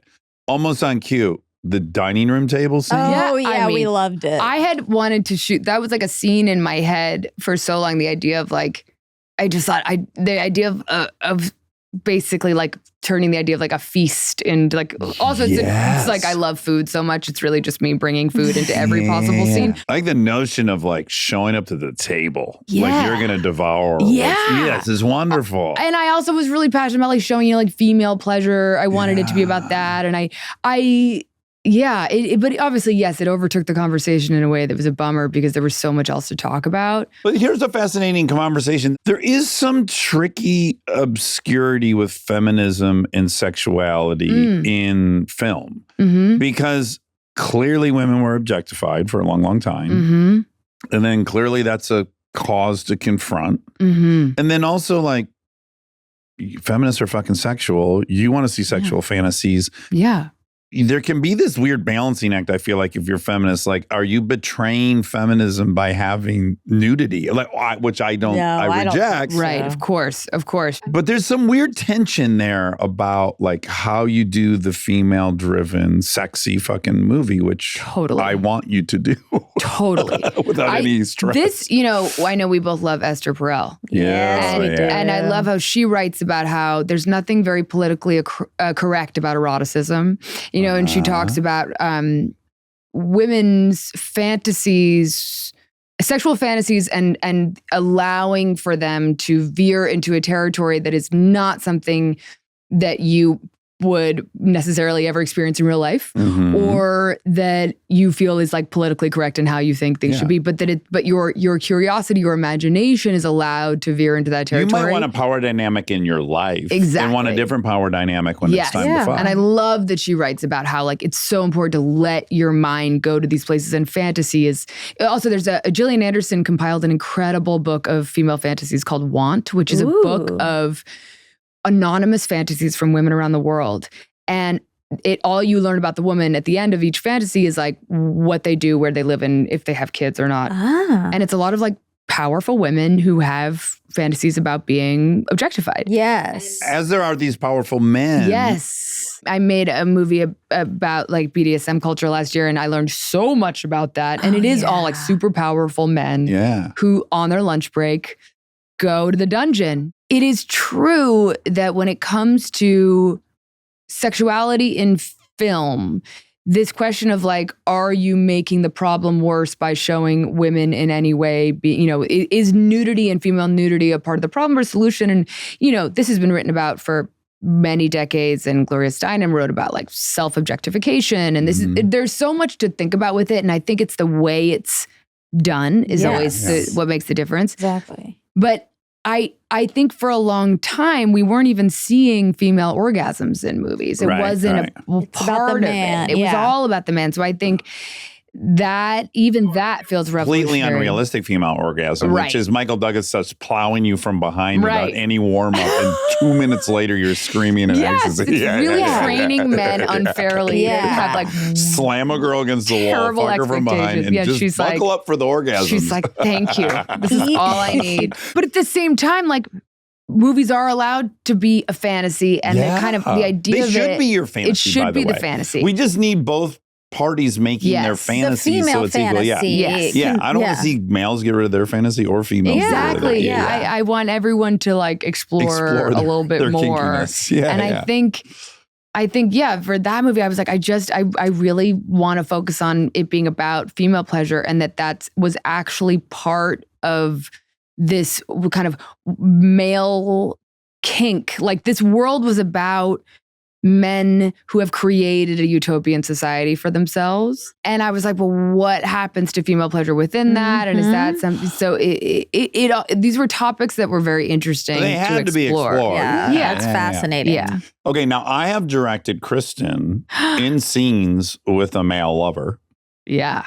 So. And I'm fine with it. I think for the male lover, Josh Duhamel, in this case. Oh, I love Josh Duhamel. He's the sweetest guy. He's perfect to have your wife hook up with in something. Yes, he is. That would be great. But I remember just being like, I felt like I needed to be extra smart about that dynamic. Right, to make her feel. An actor has been brought in to make out with my wife, and I'm directing the thing. Yes. Did you feel any of that weirdness?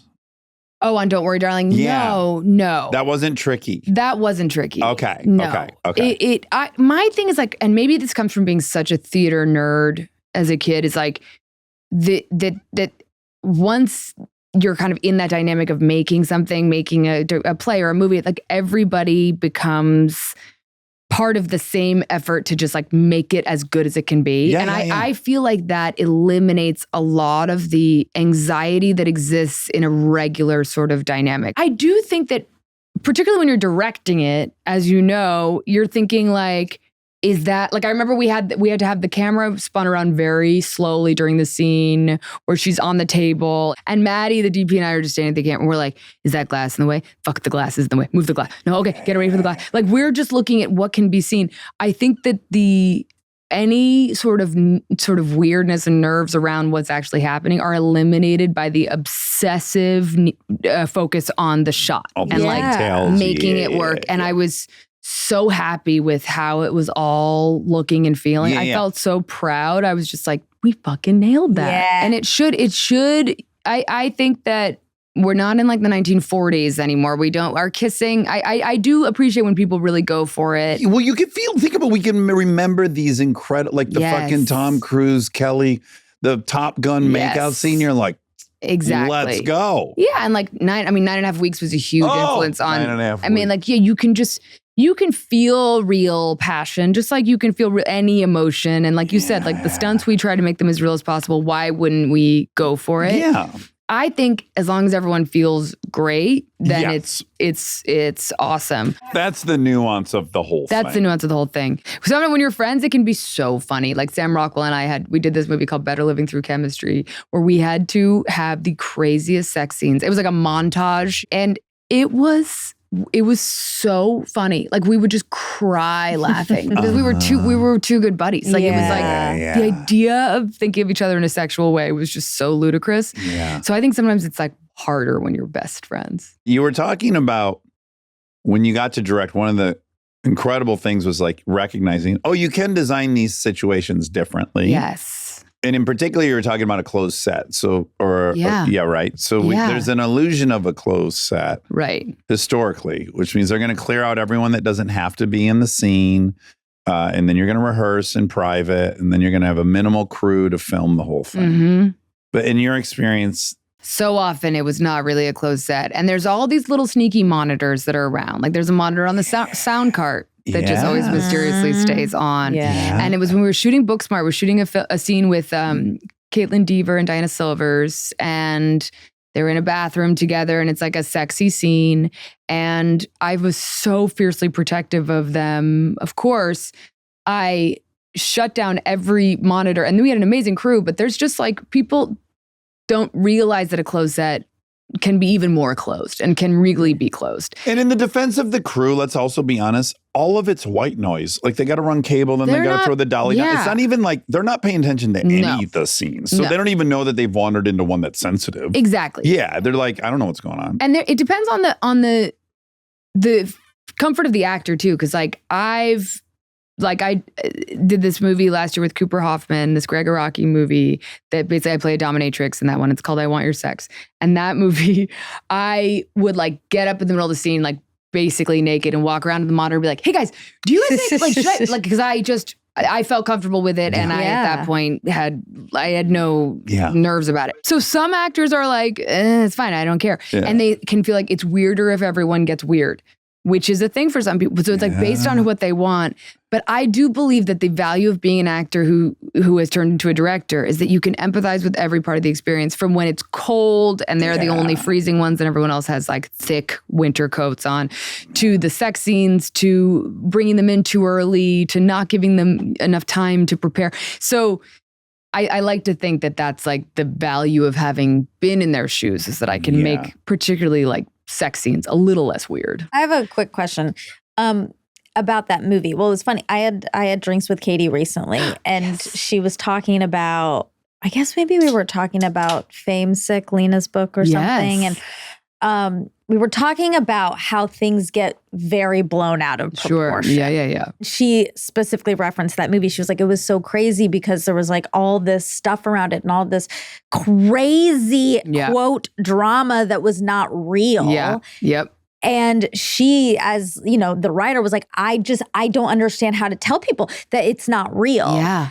And you're at the center of a lot of that. And were you just like, how did you handle, were you like, I hate everyone? I mean, I think that you come to realize that it is so far from reality because it's about clickbait. It's about selling, tabloids. And okay, a long, long time ago, I remember Jen Garner giving me advice when I was just a baby actor. And she said, the thing about this business is that you get unwillingly sort of cast in the soap opera of the media. Yeah. And they will once they cast you as your character, that is your character. And that is the narrative. And it really has nothing to do with you, but it exists, and they will keep it on the way that, One Life to Live will stay on for 150 years. Yeah. And that was such a great advice because it allowed me to understand the separation between reality and what the media presents. And I think we all have lacked like critical thinking when observing tabloid stuff, because you're like, oh, snap. Like, I mean, it's also, by the way, the world is so overwhelmingly difficult and grim. And when you can get when you can sink into a juicy tabloid soap opera, it is a lot more fun than thinking about how difficult the world is. Yeah.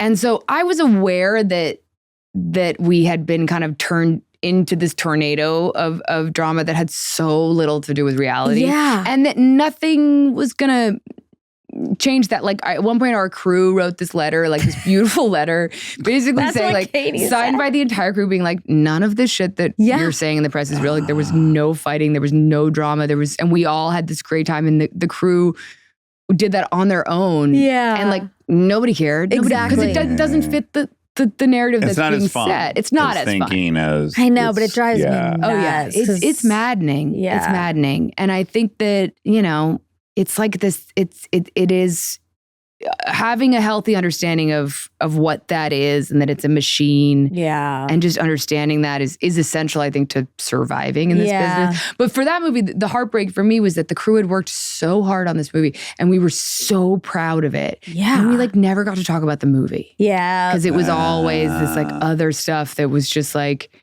fictional drama that titillated people. Yeah. And I mean, I get it. Like shit's rough. It was COVID. Yeah, that's people true. wanted juicy They wanted stuff. something. It was hard. Like life is hard, and tabloids feel like junk food. And you're like, don't tell me that it's not good for me. Like, let me eat it. I don't care. Don't tell me that the flavor isn't real flavor. Yeah, it's just artificial flavor. Eat it. It's so good. It's red dye. It's red. Don't talk about the red dye. Just let me enjoy my I've had Twizzlers. the moment where I'm at an airport and I look at the cover of a magazine and it says Ashton and Mila are getting divorced. And then I literally go, man, I was with them 3 weeks ago. They seemed really good. Could this be true? It's on the cover of a magazine. Right. If it's on the cover, it must have some. Yeah, like, did I miss something? Right. No, they're not. No. They're fine. They've always been fine. I know. They're just not going to get divorced. It's impossible for them to keep up with the need for so many more stories. I mean, these tabloid people have to come up with something every 5 minutes. They're in the same content inferno that we all are in. Yeah, you got to shovel it in there. Exactly. Okay, so the premise of the invite, it just got tastier and tastier. Like, because thank God I didn't know anything about it, which is lovely. That's good. So at first I'm just like, okay, I'm meeting this couple. It's you and Seth. Yes. Seth Rogen. But it starts with a quote. What is it? It's an Oscar Wilde quote about being married. Yes. One should always be in love. That is the reason one should never marry, which is very cynical. Uh-huh. And I put that quote in there because it, I think, represents the perspective we were talking about earlier, of like a director having a perspective that you feel that I like quotes that contextualize the kind of director's perspective before it's like the same thing when you read a book that starts with a quote. I'm like, all right, I see your kind of your vibe. I see your vibe. And the movie is both romantic and cynical, I would argue. It's both romantic and cynical. Right. And then also, because it's Oscar Wilde, it's like an astute observation that's also clever and funny. So you go like, oh, I can kind of say this rough thing, but I'm also putting it in a package that it's still fun. Yes. Yeah, absolutely. Yeah, so we meet you guys and you're just like, oh yeah. And although I'm not in one of those relationships, I'm so aware of how easily all relationships fall into this. Yes, and that relationship being one that has, I would argue, slid into a kind of rhythm of resentment and a complete inability to hear or see one another. Yes. And you are just sort of coasting along on like inertia and obligation. And your partner now somehow is the cause of every malady you have. Oh, yes. Like you're not responsible anymore for any of your suffering. Completely. It's just fully on your partner. Yep. Yeah, so that's where we start. And Seth's so fucking funny and you're immediately great. You guys are so good together. We really, Did you know him? I knew him only a little bit. When he asked me to come and do the studio, and I came and did an episode, and we had so much fun together. He reminded me that I had actually screen tested for Knocked Up. Oh, wow. 170,000 years earlier. Great movie. And I was like, oh my God, like that was our first time acting together. And I'd been a fan of his forever, but we'd never really gotten to play. And so the studio was immediately so fun. And we recognized something in each other right away. We were like, wait a minute, this is really, we have a real fun time like finding a rhythm with each You're other. after a similar thing, maybe? Maybe. Yeah. We do have, there's a similar kind Similar of goal to the way we approach it. And he is truly, he's a genius for so many reasons. He's so sensitive to the audience's experience. He can feel what the audience is feeling at any moment. So putting this movie together with him, he was so helpful in reminding us at all times as we kind of workshop this script together of how the audience would be feeling. And within a scene that you're improvising with him, he can feel where it needs to go. And it was so fun. But like, the thing that I'm so proud of is that Seth, everyone knows Seth's a genius. Everyone knows he's one of the funniest people, smartest people, stylish, so stylish. This movie, I feel very proud of him in the way that he, I think, has shown an additional dimension, which I call sad dad. And he's so good at playing someone who's kind of hit midlife and it didn't work out for him. He plays a guy who was in a band. He had a little pop at the beginning of his life. Yeah. And now he's living off of his parents' like legacy. A real fucking loser. Yeah. And he feels an incredible imposter syndrome within his relationship, within his life. He lives in the apartment that he grew up in, his parents' house. He's bottomed out and he's reached this kind of like numb space that he has decided to settle into and he may settle into and live in forever. His wife, who I play, has hit a similar place of dissatisfaction with life, but is way more anxious about it. Well, I was going to say, it is the yin and yang you often see play out, which is like the dude just bows out. Yes, surrender. Right? And then the woman gets so much anxiety and is trying to control every fucking thing. Yes. Both of it. No one's prospering in this dynamic. Right. Yeah. And then we meet the neighbors, which are played by Edward Norton and Penelope Cruz. Yes. I mean, Penelope Cruz. I know, Penelope Cruz. She's so powerful and she's so beautiful. And so why does she look like that? And why does she look? I know. It's unfair. Do you know she has a twin sister? No. Identical or fraternal? I think fraternal. I don't want to get that wrong. We'll check. But she just has this incredible warmth to her and this power, but I've never felt anything like it. I mean, I knew that I was in love with her, but it really was taken to new heights, all of us. And I, the chemistry that she's able to create with like a house plant, like she can do anything. But she and Seth genuinely had amazing chemistry. Oh, like it was so fun. Everybody on set, because one cool thing about this movie is we shot it in order. Oh, nice. So the crew was more invested than they typically are because they were watching it play out. Yeah. So they were like, oh, what's gonna happen? Oh no. Like they would watch the rehearsals and like clap at the end of rehearsals like kids watching like a theater production done in several different bits. Like they were so invested. That's so fun. Everyone was feeling like, wait a minute, Seth and Penelope are in love. Yeah. And it was, and maybe they were. They were in love, and you heard it here first. But they were. It was so extraordinary to see the pairing of like two very different actors just like boom, clicking. And man, I mean, she just is unlike anyone else. Yeah, and I think she's singular. I mean, the fact that she wanted to do the movie, I felt like I was being punked. Yeah. Tell me, how'd you get her and how intimidated were you to like guide her? First of all, on our Zoom that we had, that I couldn't believe she read the script written by Rashida Jones and Will McCormick, and she loved the script. It's also based on a Spanish movie? Yes. It was based on a Spanish movie called The People Upstairs, which in Spanish was called Sentimental, and that was based on a play. Okay. And this play turned into a movie in Spain. It was also made into a movie in South Korea, in Germany, in Italy, in France. It's like so universal. It's a very tasty universal premise. We got sexy neighbors upstairs. They're coming over for dinner. Yep. What will happen? How will you handle that if your marriage is falling apart? Yes. And so they're super sexual. I love the idea that every culture has this basic question, and every movie is very different. Yeah. And so Rashida and Will wrote the English version.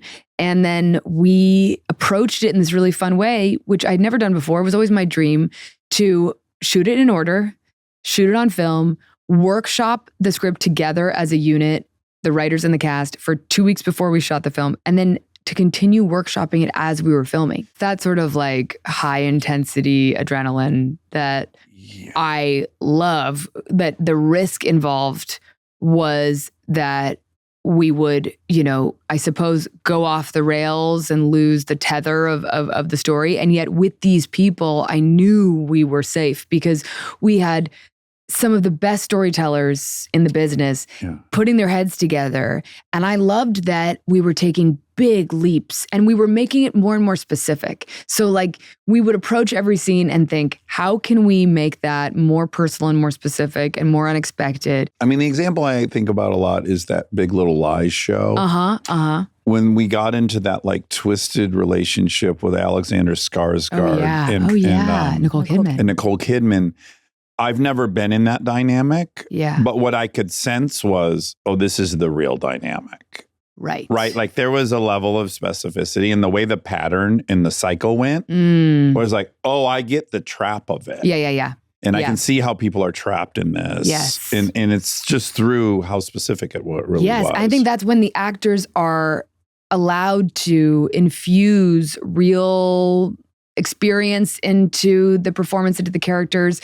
And that takes writers who are really open to a process that is, it's not traditional because we were taking the script far from its original structure and making it more and more specific to these actors and their choices. We were thinking about it as we went. We were very careful to make sure that everything's set up in an authentic way, what was coming next, and that everything that happened would only happen based on what had happened before it. Right. So like we would finish a scene and then say, okay, well then tomorrow's scene, we have to rewrite it because it would never happen that way anymore. Right. Because we've already crossed that boundary or we played that beat out. We played that beat, so now we have to do something different. So it was like constantly engaging in the process of workshopping the script as we went along. We didn't know how it ended a week before we shot it. Whoa. We were like, we had an idea of the intention of how we wanted to end, but the way we wanted to do it, Seth and I felt really strongly that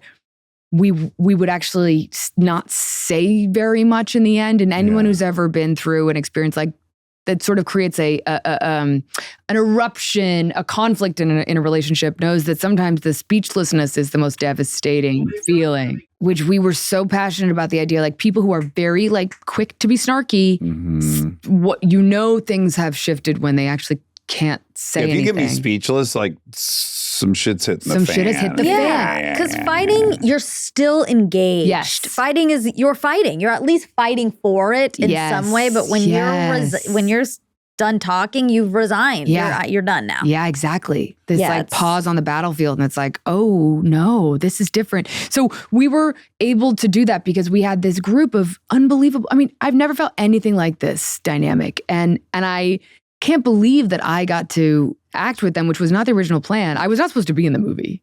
I was putting all these ideas in front of the cast of like actresses who could play this part. I was like, and all incredible people. And they kept like not getting back or like not answering, not coming up with a decision together. And I was like, well, guys, we got to figure it out. And then they got together and then they came to me and they're like, we want you to do it. The three other actors. And I was like, yeah, right. Like weirdly, I had the confidence to direct Edward Norton, but the idea of like acting with Edward and Penelope, and I was like, are you kidding me? I can't, not me. And and Edward was the one who was like, you obviously are telling the story for a reason. Yeah. And maybe you need to play this character. Yeah. But who do you think you were in that quartet? Like who am I in real life? Who are you really? I am a combination of all four of them, for sure. Okay. For sure. Okay. I have the kind of like resistance to social situations, like Seth's character, like the idea of like a surprise dinner party in my house is my personal hell. Okay. Like I don't, that's so horrible to me. Yeah. But I have some of the like people-pleasing anxiety of Angela, for sure. I have the in my dreams, I want to be like Penelope's character. So I think I have the aspiration to have the kind of wisdom of Penelope's character. And then Edward's character has this incredible ability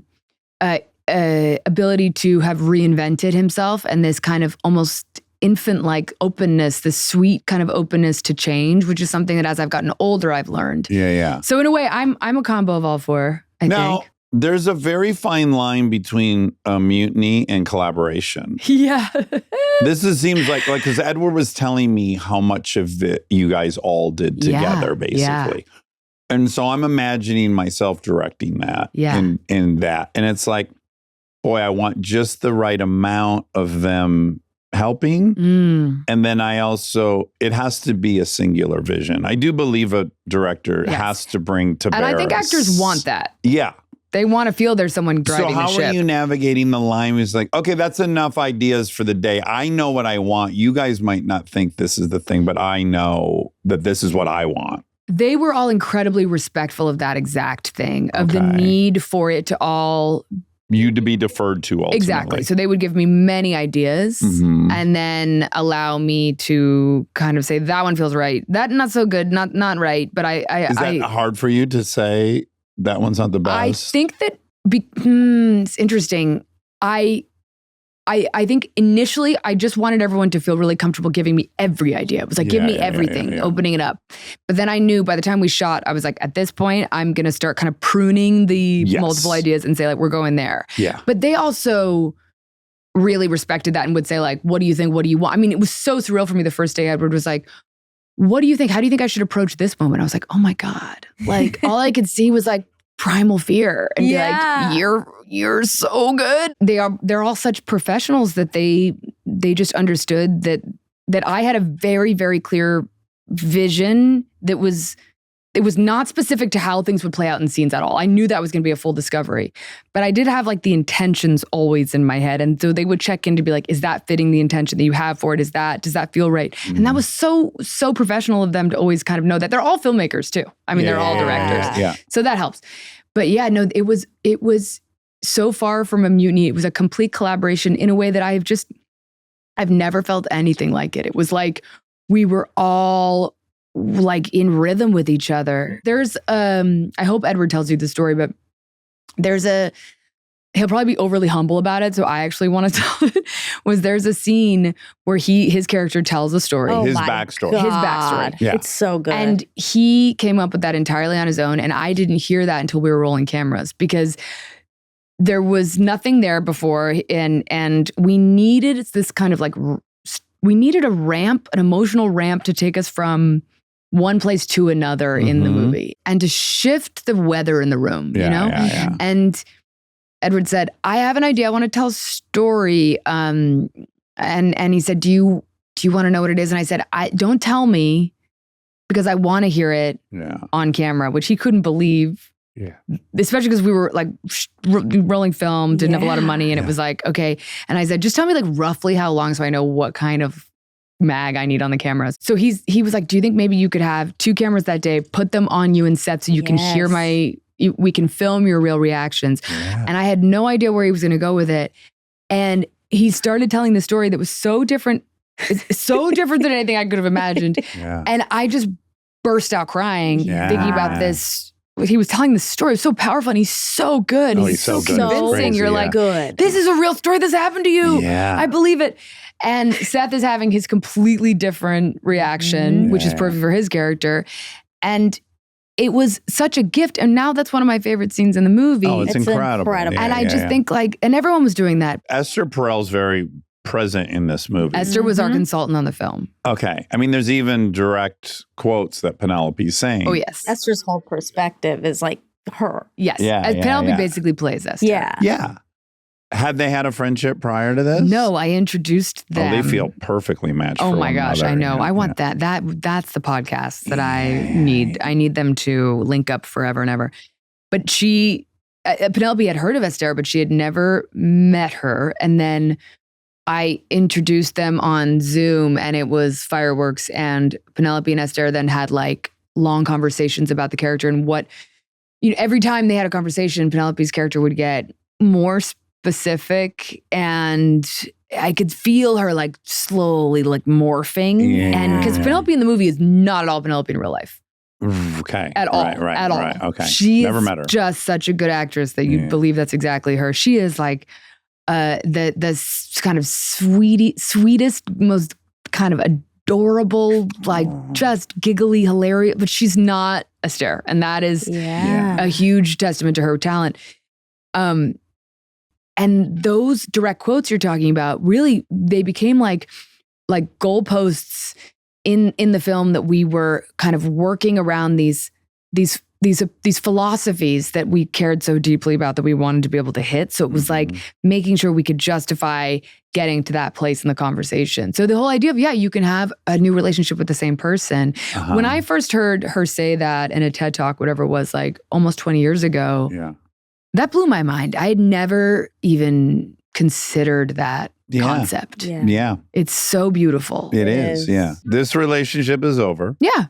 You may have another one. Yeah. Or you may go your own separate ways. Right. But a new one or no one is what's next. And allowing for that maybe that's something that can allow people to change within a relationship and let go of resentment for maybe things that have happened or the person you just don't want to be anymore. Yeah. And that you're allowed to reintroduce yourself to each other and decide, like, are you in love with who your person is today? Exactly. Would you like to meet them where they are now and have a relationship with them now? Yeah. It's so hard for people. Yes. Of course it's hard. It's really hard. It's hard because I think it takes a lot of courage to get rid of that resentment that is in some ways convenient because it takes away the agency to have, responsibility in your own life. It's much easier to be like, ugh, this old ball and chain. Yeah. Everyone's in a relationship that the only flaw is the other person. Exactly. We were just talking about this last night. Like this, so many people have this notion that there are not two people doing the exact same thing. I mean, Esther talks about people come to couples therapy like they're doing drop-off.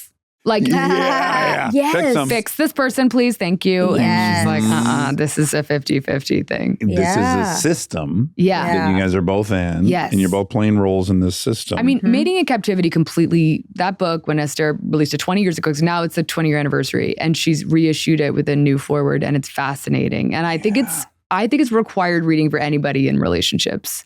Or just listen to her podcast too, which is so mind-blowing the way she can just drop in to these most horrific scenarios that couples deal with and like navigate it perfectly. Did you hear the one she did about the guy who's in love with his AI?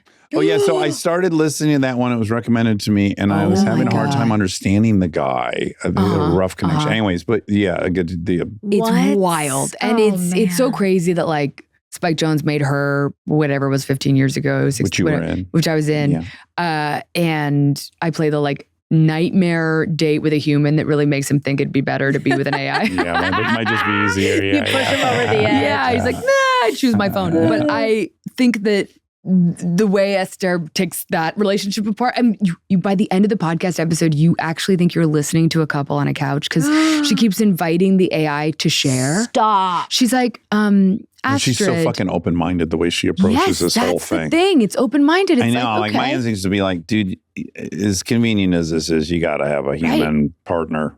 But she's curious about she's open to the notion is he that getting what he needs? Yeah, this might be. But when I asked her about it, she said, people can live without sex. They can't live without touch.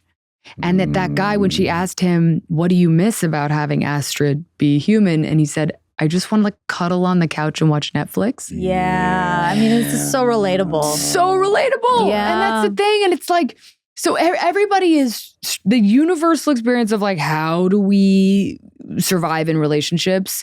That's what's been so interesting about taking this movie out now to audiences is people connect with it that I didn't expect to connect with it. Like young people. Because like we're all like middle-aged people in this movie. Through it.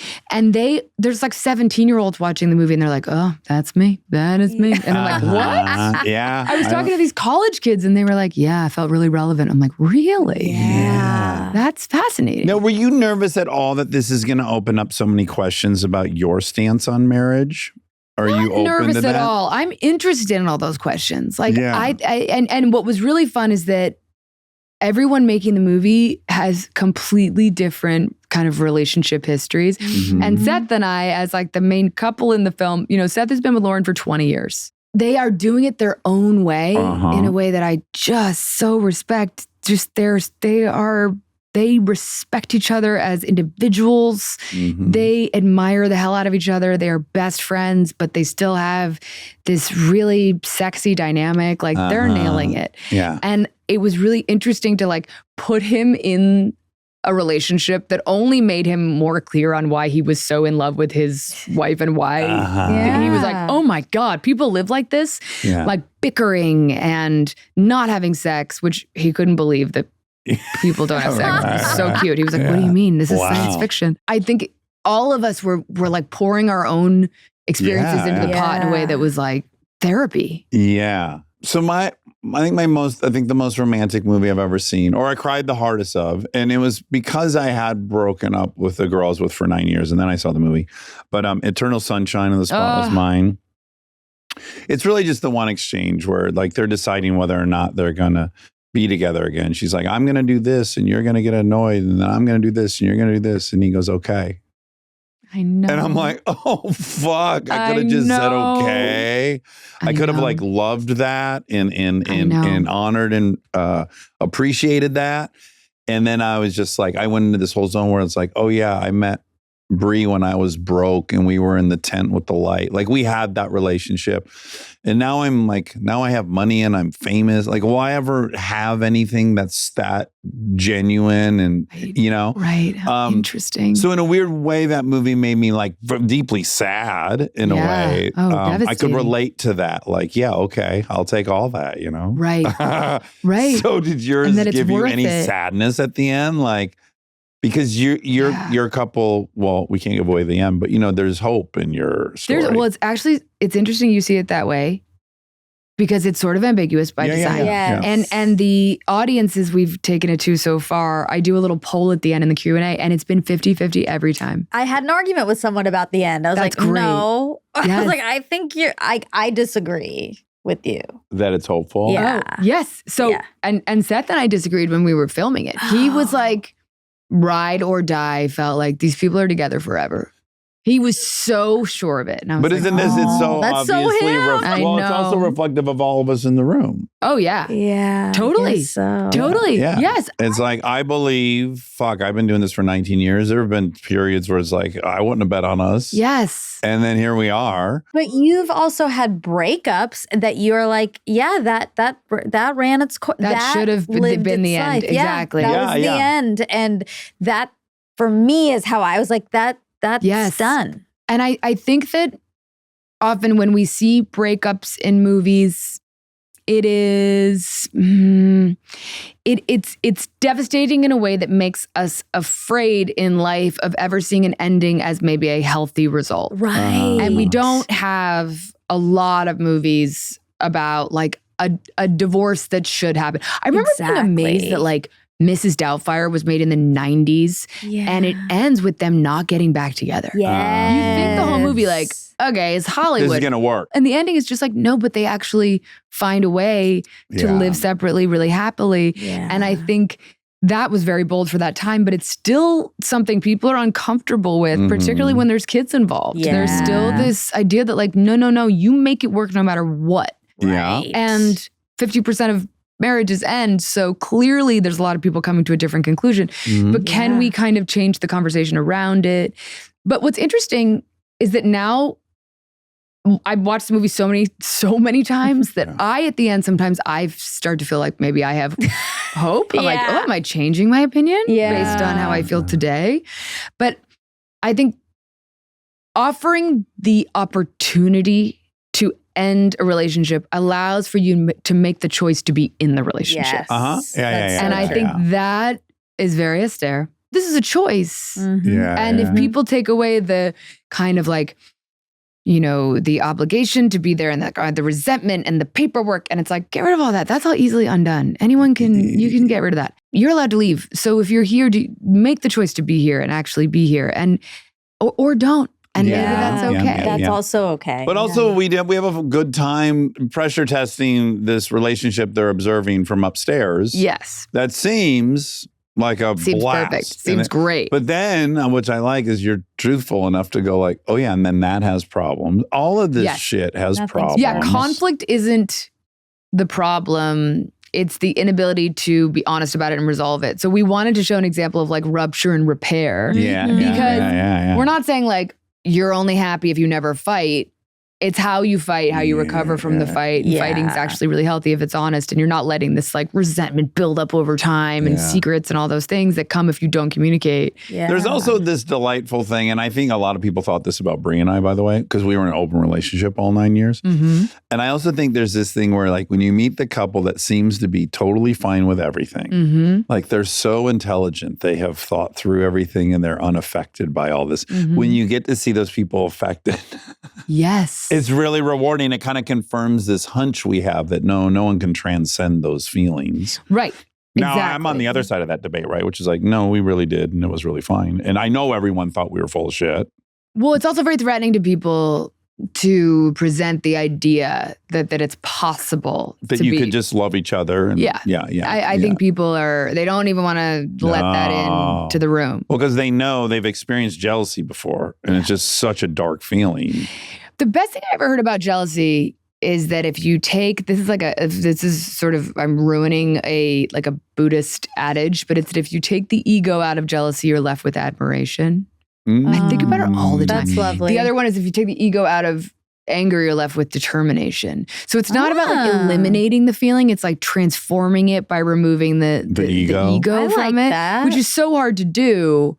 But it's like if you're jealous of somebody, it's usually because you actually admire them. There's something about them. You that they recognize have something. an offering people would like. Also, another thing that's really from Mating in Captivity from Esther's book is the recognition of the third. She calls it the shadow of the third, which is that when you're in a relationship with someone, it's important to recognize the opportunity they have to be with someone else. And that's not a bad thing. It actually keeps the erotic charge alive. If you remove that, then you lose this kind of separateness that is important for that kind of. You've traded safety, what you think is safety, for death. Exactly. But the idea of acknowledging, like maybe if jealousy is just a useful way to be like, ooh, yeah, like you are desirable. Yeah. And you desire others. And that's actually a charge I don't want you to lose. I don't want you to not have that. Yeah. I think when you go into like polyamory is a whole other step in that direction. I'm critical. I'm just like, I want to see this work out. Right. I know how hard one relationship is. I don't know how you're That's the thing. multiple people. For me, it's like, it just sounds exhausting. Yeah. It sounds like too much. Yeah. Our thing was like, if I never know about something, I don't care. That's amazing. And that worked great for us. Until it didn't. I always have to say that. But 9 years Well, we is a broke long up. Yeah, time. you broke I don't up. think that is the reason I feel guilt-free framing it that way is that just wasn't the That wasn't the thing that ended. It wasn't the thing that ended up. Yeah, which people would just probably assume. Yeah. Think of how many couples were so happy when you guys broke up. Oh, sure, I know, exactly. They're like, yes, I knew it. See? Yeah. But I think that, we talk about also the concept of compersion in the movie, which is also an Esther thing. Compersion? Compersion is the experiencing joy within your partner's joy. And we're using it specifically in terms of like sexuality. So they say they transferred jealousy into compersion, the idea of like, if you are being sexually pleased, then I'm experiencing it like because you are. Seth and my characters we're like, what on earth? Like we can't imagine. But I think that this whole point of this is like we stop recognizing our partners as whole people and we stop recognizing ourselves as whole people. And I want people to leave the movie feeling like, am I blaming my partner for all my unhappiness? Am I fully realized whole person? Have I really thought about myself in that way? Not just someone who completes someone else or someone who needs to be completed. And like, do I recognize my person as a separate person? And I think that would be a healthy thing to put out there. A good line of thinking. Yeah, that's useful. I feel like with comedy, it's like my favorite kind of laugh is the laugh of someone recognizing themselves and the sense of like, oh my God, I thought I was the only one. And you can hear it in the theater when they're like, ah! Yeah. And it's like, that's the best because it takes the shame out of an experience and you get the sense that people are like less alone and they're just like, we're getting to laugh at how ridiculous we all are. Yeah. And the movie is really just having fun with that. It's like, look, we're all just awkward humans attempting to relate to each other. Coexist. It's impossible.